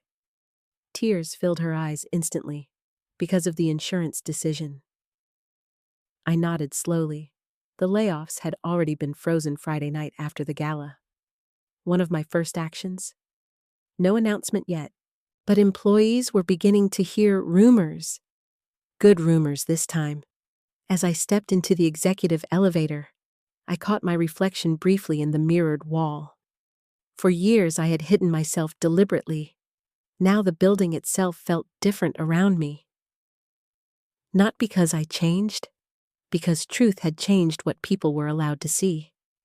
The boardroom doors stood open when I arrived upstairs. Inside, tension practically vibrated through the air. Marcus sat near the far end, reviewing audit summaries beside 2 outside legal consultants. Robert Sinclair stood quietly near the windows, while several board members whispered among themselves. And Vanessa looked furious. Not frightened anymore. Furious. She sat stiffly at the conference table, wearing black from head to toe, like someone arriving at a funeral. Maybe she was. Michael stood near the coffee station, looking exhausted beyond words. The moment he saw me enter, his expression softened slightly. Vanessa noticed that immediately. Her jaw tightened. Robert cleared his throat gently. "Shall we begin?" Nobody answered. The lead auditor opened a thick report calmly. Over the last 18 months, he began multiple executive expenditures were improperly categorized through hospitality branding and corporate development accounts. Vanessa crossed her arms. "This is ridiculous." The auditor continued anyway. Several expenses appear personal in nature. A projector screen lit up behind him. Luxury jewelry purchases, private spa invoices, designer consulting contracts, international travel unrelated to business operations. Every item displayed with transaction dates and authorization pathways. The room stayed silent except for the clicking of report slides. Michael stared at the screen like someone watching his own life collapse publicly. Vanessa finally snapped. "Every executive in hospitality spends money on image management?" Marcus spoke calmly from across the table, not through hidden reimbursement structures. Vanessa turned sharply toward him. "Oh, please, Marcus. Don't act morally superior now." He didn't react. That only seemed to anger her more. The auditor clicked to another slide. This one displayed internal emails. Vanessa's face lost color instantly. She recognized them immediately. One email read, "Older employees damage luxury perception metrics." Another, "Housekeeping staff should remain visually invisible during investor events." The room went dead silent. I watched several board members exchange disturbed looks. One older investor quietly muttered, "Jesus Christ." Vanessa stood abruptly. "You're taking those completely out of context." "No," Robert said quietly. "I don't believe we are." Her breathing became uneven. For the first time since I'd known her, Vanessa looked truly cornered. And beneath the anger, I finally saw something else clearly. Fear. Raw fear. Because people who build identities around status often panic when they lose control of perception. Vanessa's entire world depended on appearing powerful. Now she looked exposed. Michael finally spoke, his voice rough. "Why didn't you tell me about the spending?" Vanessa stared at him in disbelief. "You're questioning me right now." Yes, that single word changed the room, because for the first time in years, Michael sounded firm. Vanessa noticed it too. "You signed approvals yourself," she snapped. "I trusted you." "Oh, don't do that." She laughed bitterly. "Don't suddenly pretend you're innocent." Pain flashed across Michael's face. And unfortunately, she wasn't entirely wrong. Silence can become participation after long enough. Vanessa looked around the room wildly. "You all loved me 6 months ago," she said sharply. Now suddenly everyone's shocked, nobody answered. Because again, she wasn't entirely wrong. Powerful people often tolerate cruelty until consequences become public. The lead auditor cleared his throat carefully. "There's also concern regarding possible discriminatory staffing practices." Vanessa rolled her eyes dramatically. "Because I wanted efficiency, because multiple employees over 55 were specifically targeted for termination." She laughed harshly. "This is business, not daycare." That sentence ended everything. I saw it happen in real time, the final collapse. Even the remaining sympathetic faces around the table hardened after that. Because there's a point where arrogance becomes impossible to defend. Michael closed his eyes briefly. Then quietly, he asked the question that mattered most. "Did you ever care about the employees?" Vanessa looked stunned. "What the people working for us?" His voice cracked slightly. "Did they ever matter to you at all?" For a second, real emotion crossed her face. Then anger returned. "I cared about protecting this company." "No," I said softly from across the room. "You cared about controlling how it looked." Vanessa turned toward me immediately. "And you," she snapped. "You hid in housekeeping uniforms judging everyone." I met her gaze calmly. I listened. "You humiliated me publicly." My chest tightened slightly. "You humiliated yourself publicly long before the gala." The room fell silent again. Vanessa's eyes suddenly filled with tears. Not soft tears. Angry tears. I spent my whole life trying not to be poor again. The confession hung heavily in the boardroom, and for one painful second, I saw the younger version of her again. The frightened girl from Texas. The girl embarrassed by secondhand shoes.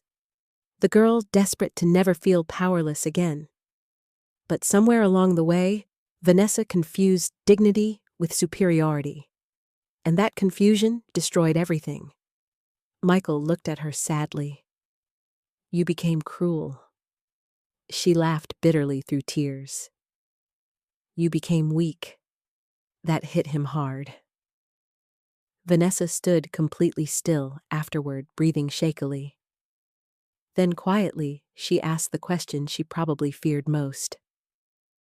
"What happens to me now?" Robert answered gently but firmly. "The board is voting to suspend you pending final legal review." Vanessa stared at him in disbelief. "You can't do that." "I believe we can." Her eyes darted toward Michael desperately. "Say something." My son looked devastated.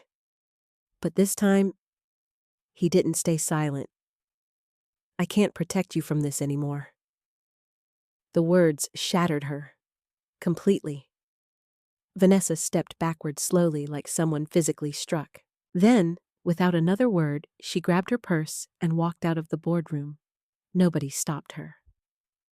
The silence afterward felt enormous. Michael remained staring at the closed door long after she disappeared. I watched my son carefully then, because losing illusions hurts almost as much as losing people. Finally, he whispered almost to himself, I didn't realize how far everything had gone. I looked at him sadly. Sometimes people don't realize a house is burning because they learned to live inside smoke. By Friday morning, the story had exploded across every major business outlet in the country. Headlines filled television screens and social media feeds before sunrise. Luxury executive exposed in corporate scandal. Secret hotel owner revealed after public gala. Confrontation housekeeper turns out to be billion-dollar hospitality founder. And worst of all, for Vanessa. Executive accused of calling employees dead weight. The internet devoured stories like this, especially stories about arrogance collapsing publicly. I sat quietly in my kitchen, watching the morning news while untouched coffee cooled beside me. Every channel replayed gala footage on loop. Vanessa's shocked face. The applause after Robert introduced me. The moment Marcus confirmed the Paychecks signatures. Commentators analyzed body language like courtroom evidence. But underneath all the noise, something else disturbed me more. People weren't discussing humanity. They were discussing spectacle. That's what modern culture does to pain. Turns it into entertainment. My phone rang constantly. Board members, investors, reporters. Old friends I hadn't spoken to in years. I ignored most of them.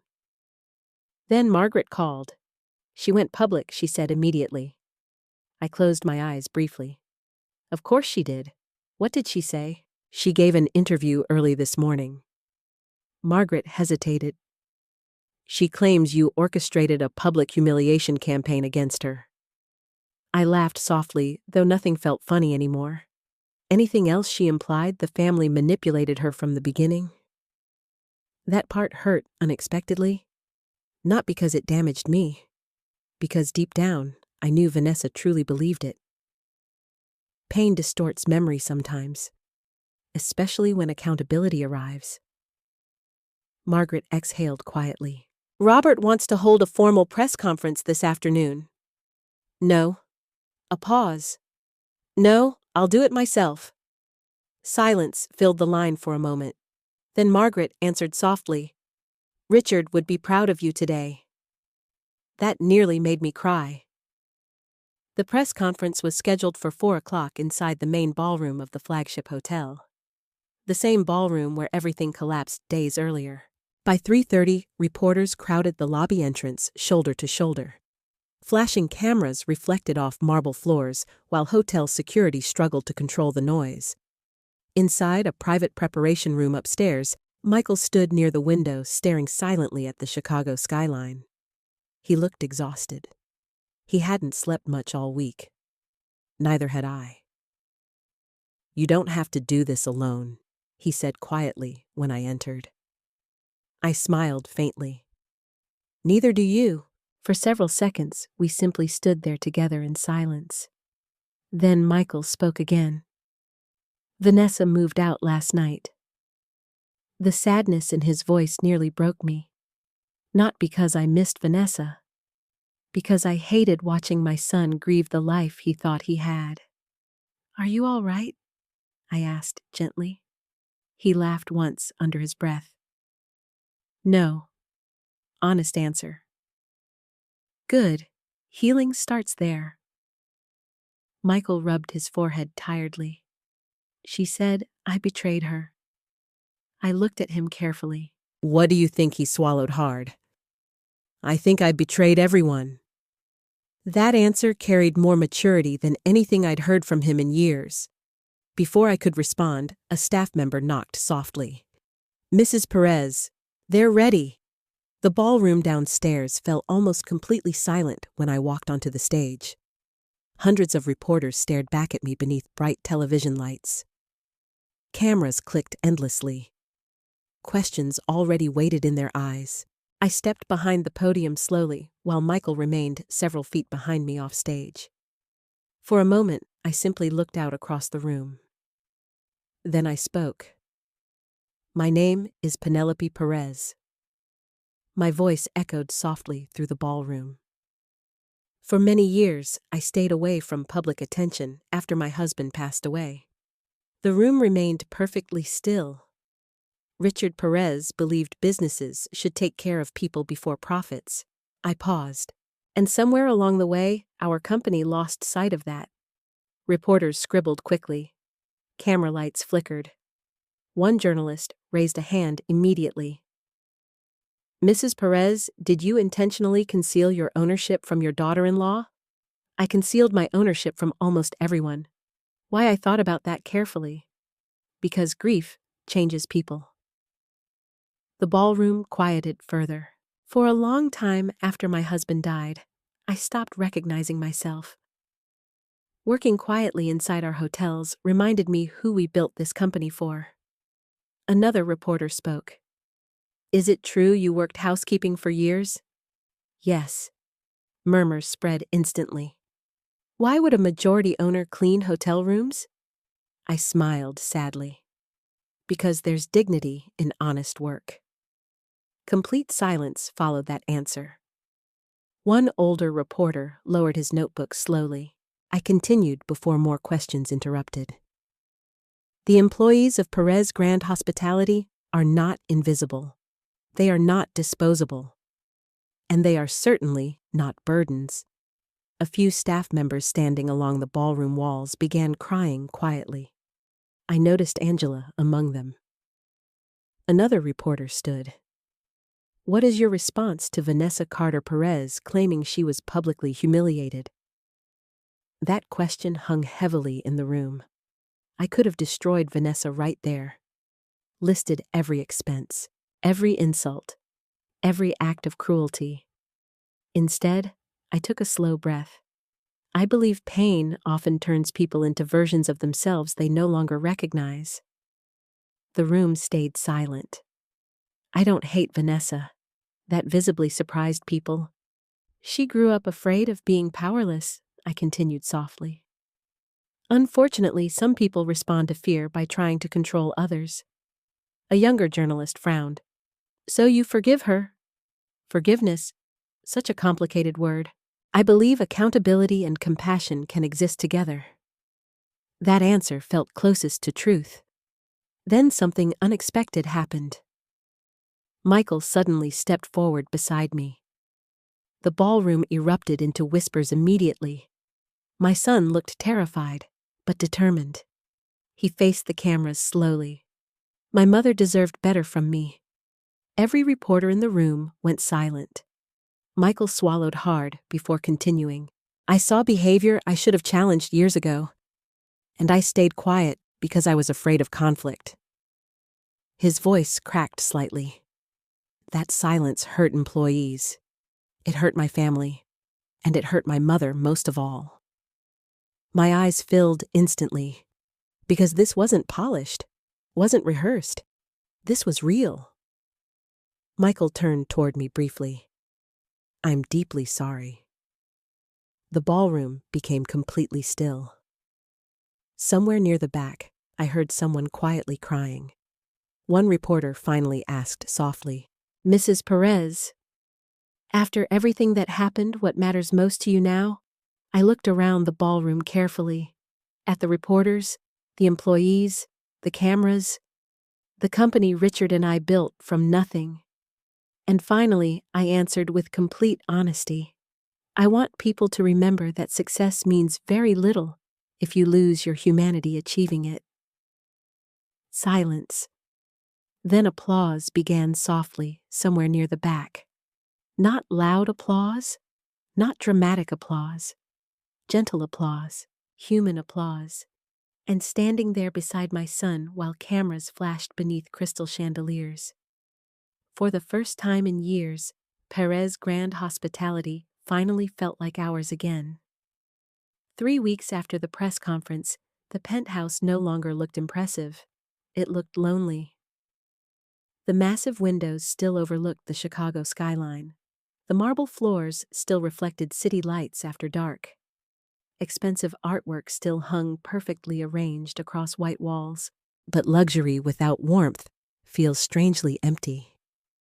Vanessa sat alone at the kitchen island, wearing an oversized sweater instead of designer dresses. Her makeup-free face looked tired in ways I had never seen before. No photographers, no investors, no assistants following behind her with coffee and schedules. Just silence. Funny how quickly people disappear when status disappears first. Several magazines had already replaced her with newer, younger executives in their women-changing luxury business features. Former social friends suddenly stopped returning calls.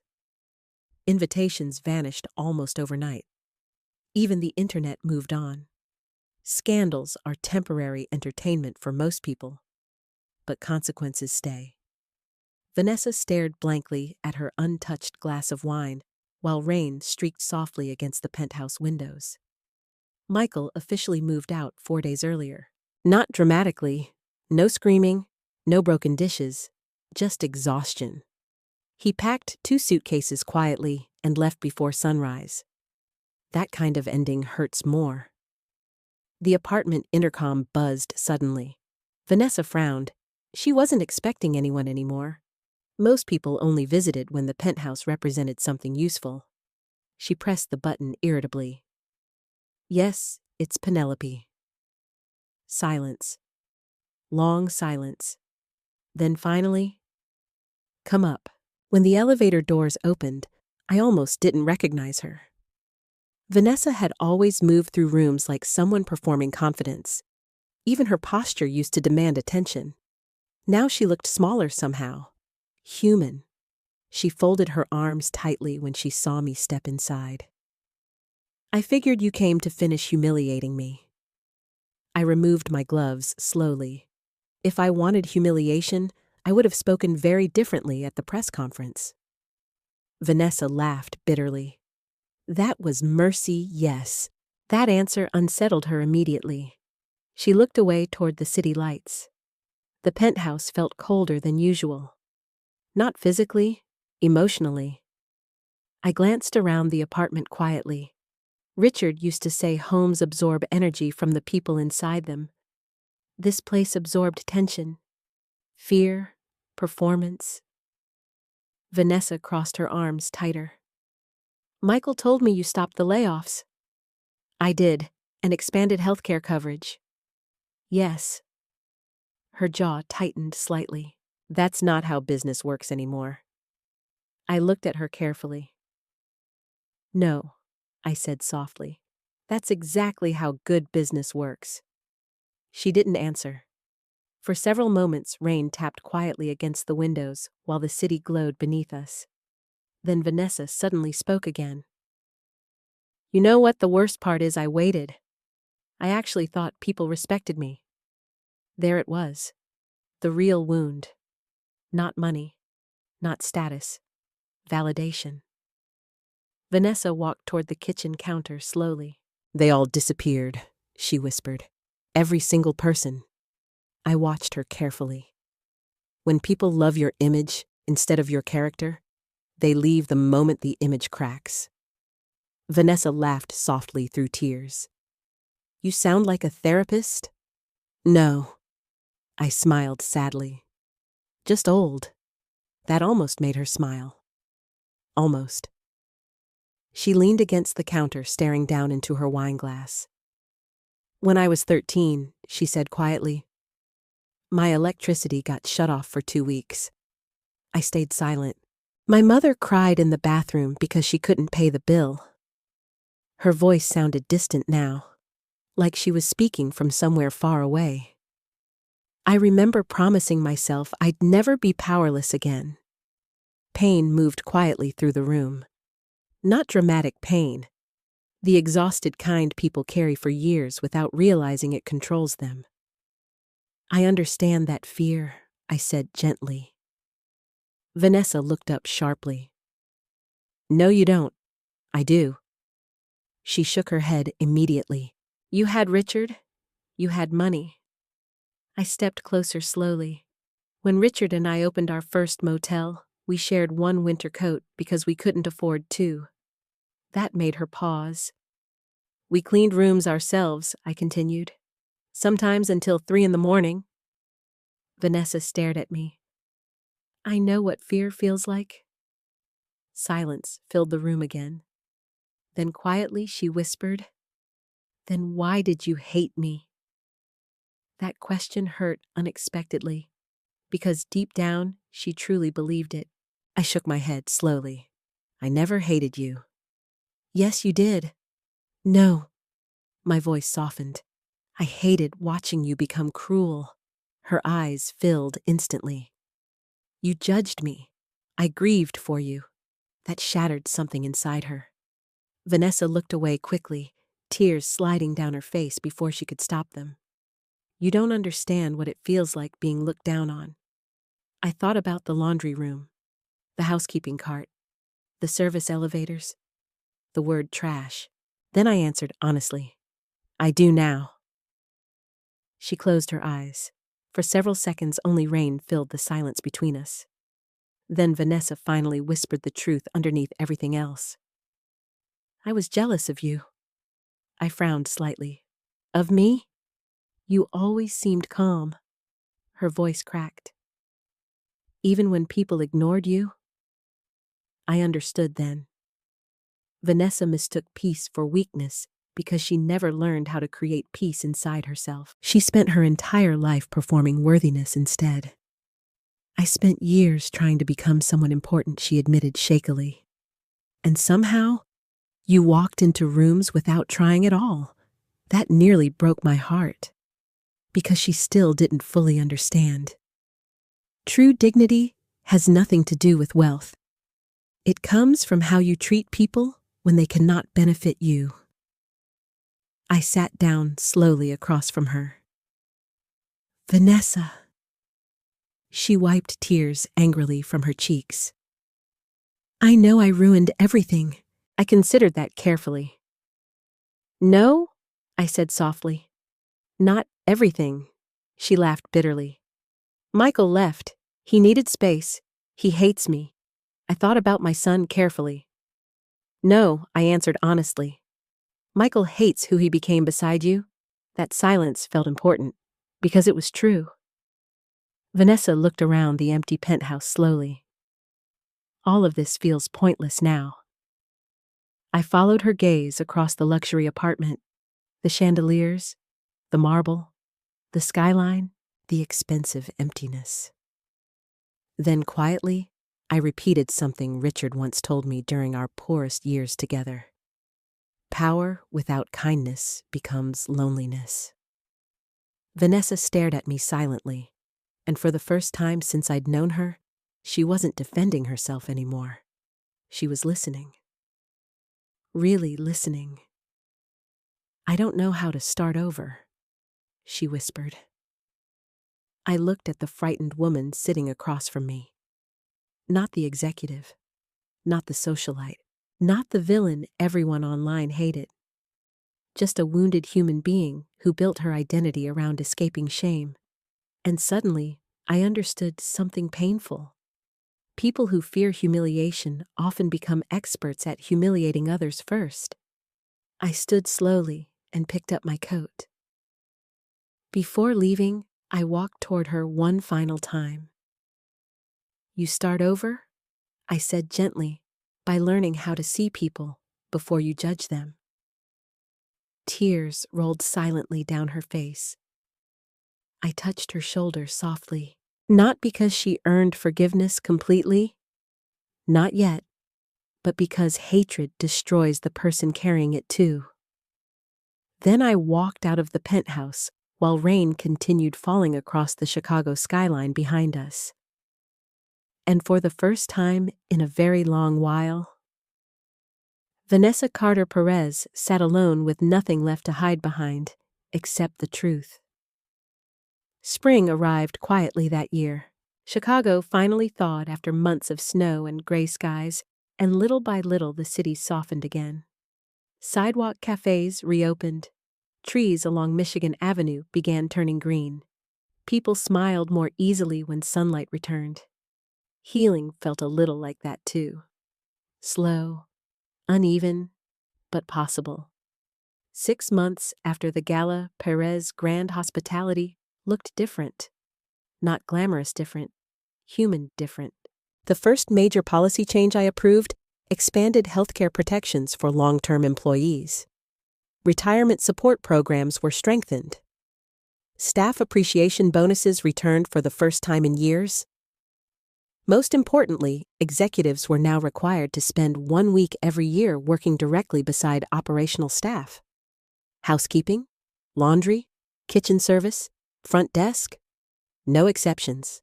Marcus joked that half the executive team nearly fainted after carrying luggage carts for one afternoon. Good. People should understand the labor supporting their comfort. I still visited the flagship hotel often, though no longer in secret. And strangely enough, employees treated me almost exactly the same as before. Angela still scolded me for skipping lunch. Maria still forced homemade cookies into my purse. The only difference now was that people stopped apologizing for existing around executives. That mattered more than anyone realized. One warm Thursday morning, I walked through the hotel lobby and noticed Michael near the front desk, helping a bellman carry luggage for an elderly couple. I paused quietly. 6 months ago, my son would have delegated the task immediately. Now he smiled warmly while helping the couple into the elevator himself. When he finally noticed me, embarrassment crossed his face. What he asked defensively, I smiled. Your father used to carry luggage too. That made him laugh softly. Michael had changed slowly after Vanessa left.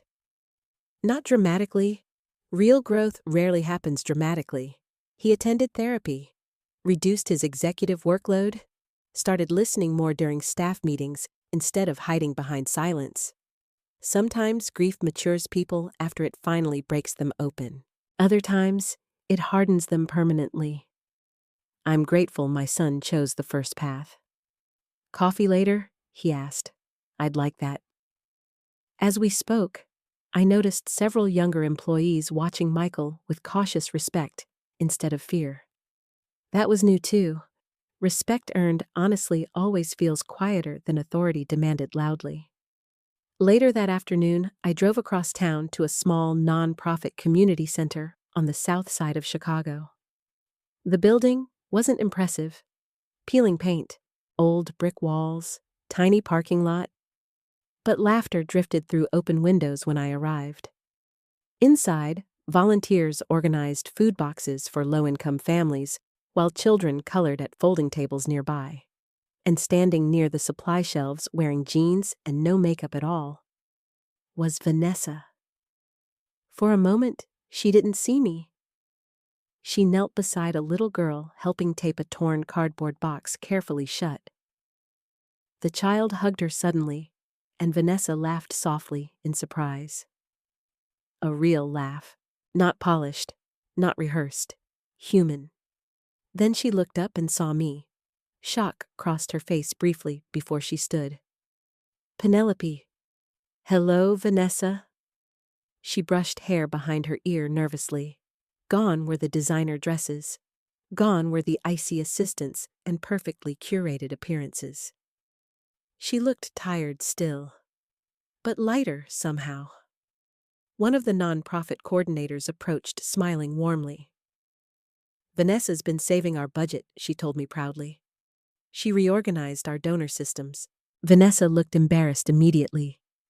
It's nothing. No. Actually, it wasn't nothing. That was the point. After the coordinator walked away, we stood together awkwardly near the supply shelves. Finally, Vanessa spoke quietly. I heard about the employee reforms. We're trying. She nodded slowly. I'm glad. There was genuine sincerity in her voice now. That mattered. Not because redemption erases damage. Because growth requires honesty first. I looked around the community center. You seem different here. Vanessa laughed softly under her breath. I think this is the first job I've ever had where nobody cares about appearances. How does that feel? She considered the question carefully. Terrifying. Then she smiled faintly, and kind of peaceful. I understood exactly what she meant. There's freedom in no longer performing worthiness constantly. Vanessa folded her arms loosely. Michael told me you asked the board not to pursue criminal charges. I nodded once. She looked down immediately. You didn't owe me that. No. Silence settled gently between us.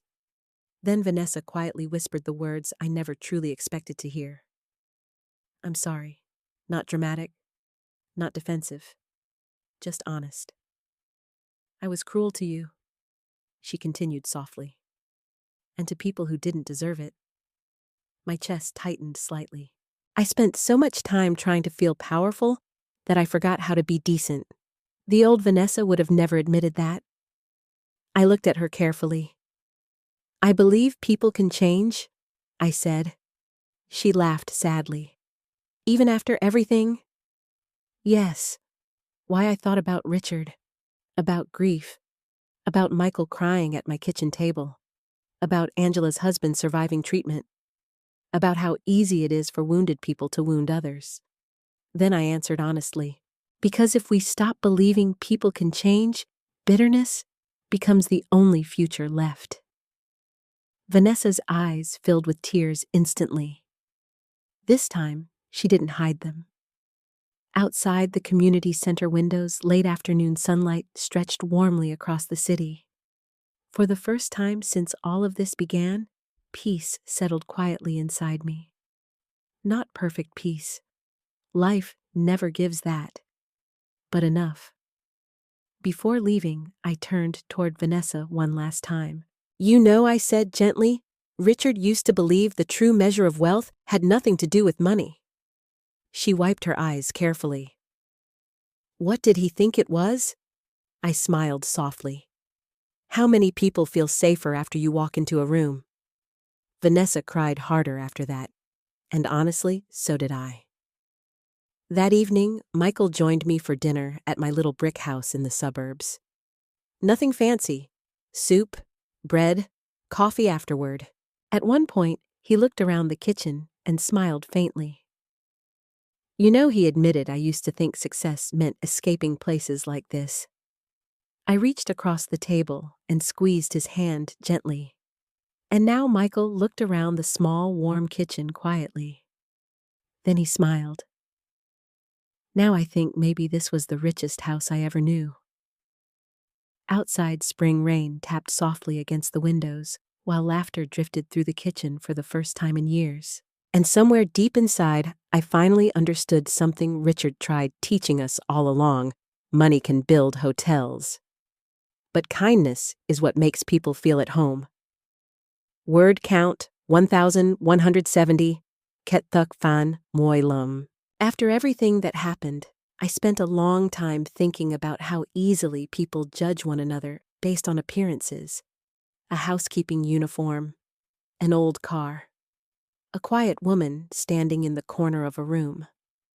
So many people looked at me and decided my value before ever learning my story. But life has a strange way of revealing truth over time.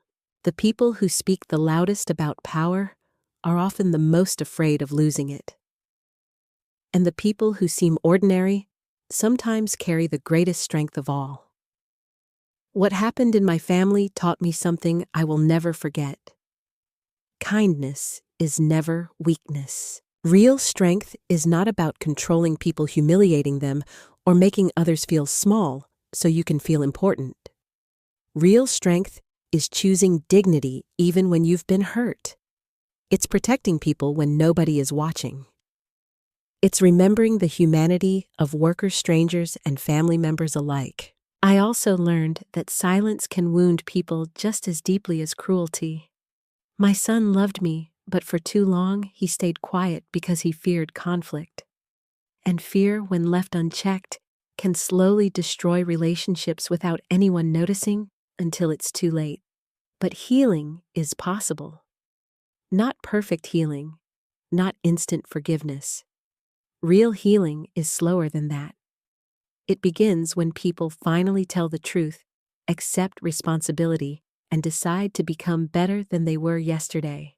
If there's one thing I hope you take from this story, it's this: never measure someone's worth by their clothes, job title, age, or social status. Some of the strongest, wisest, and most generous people in this world are the ones others overlook every day. And sometimes, the person being ignored is the very person holding everything together. If this story touched your heart, I'd truly love to hear your thoughts in the comments. Have you ever been judged unfairly or underestimated by someone? And what do you think matters more in life, success or kindness? Don't forget to tell me where you're watching from and what time it is there right now. I read so many of your comments, and your stories mean more than you know. And if you enjoy emotional family dramas with meaningful lessons and heartfelt endings, please like, subscribe, and join me again for another story very soon.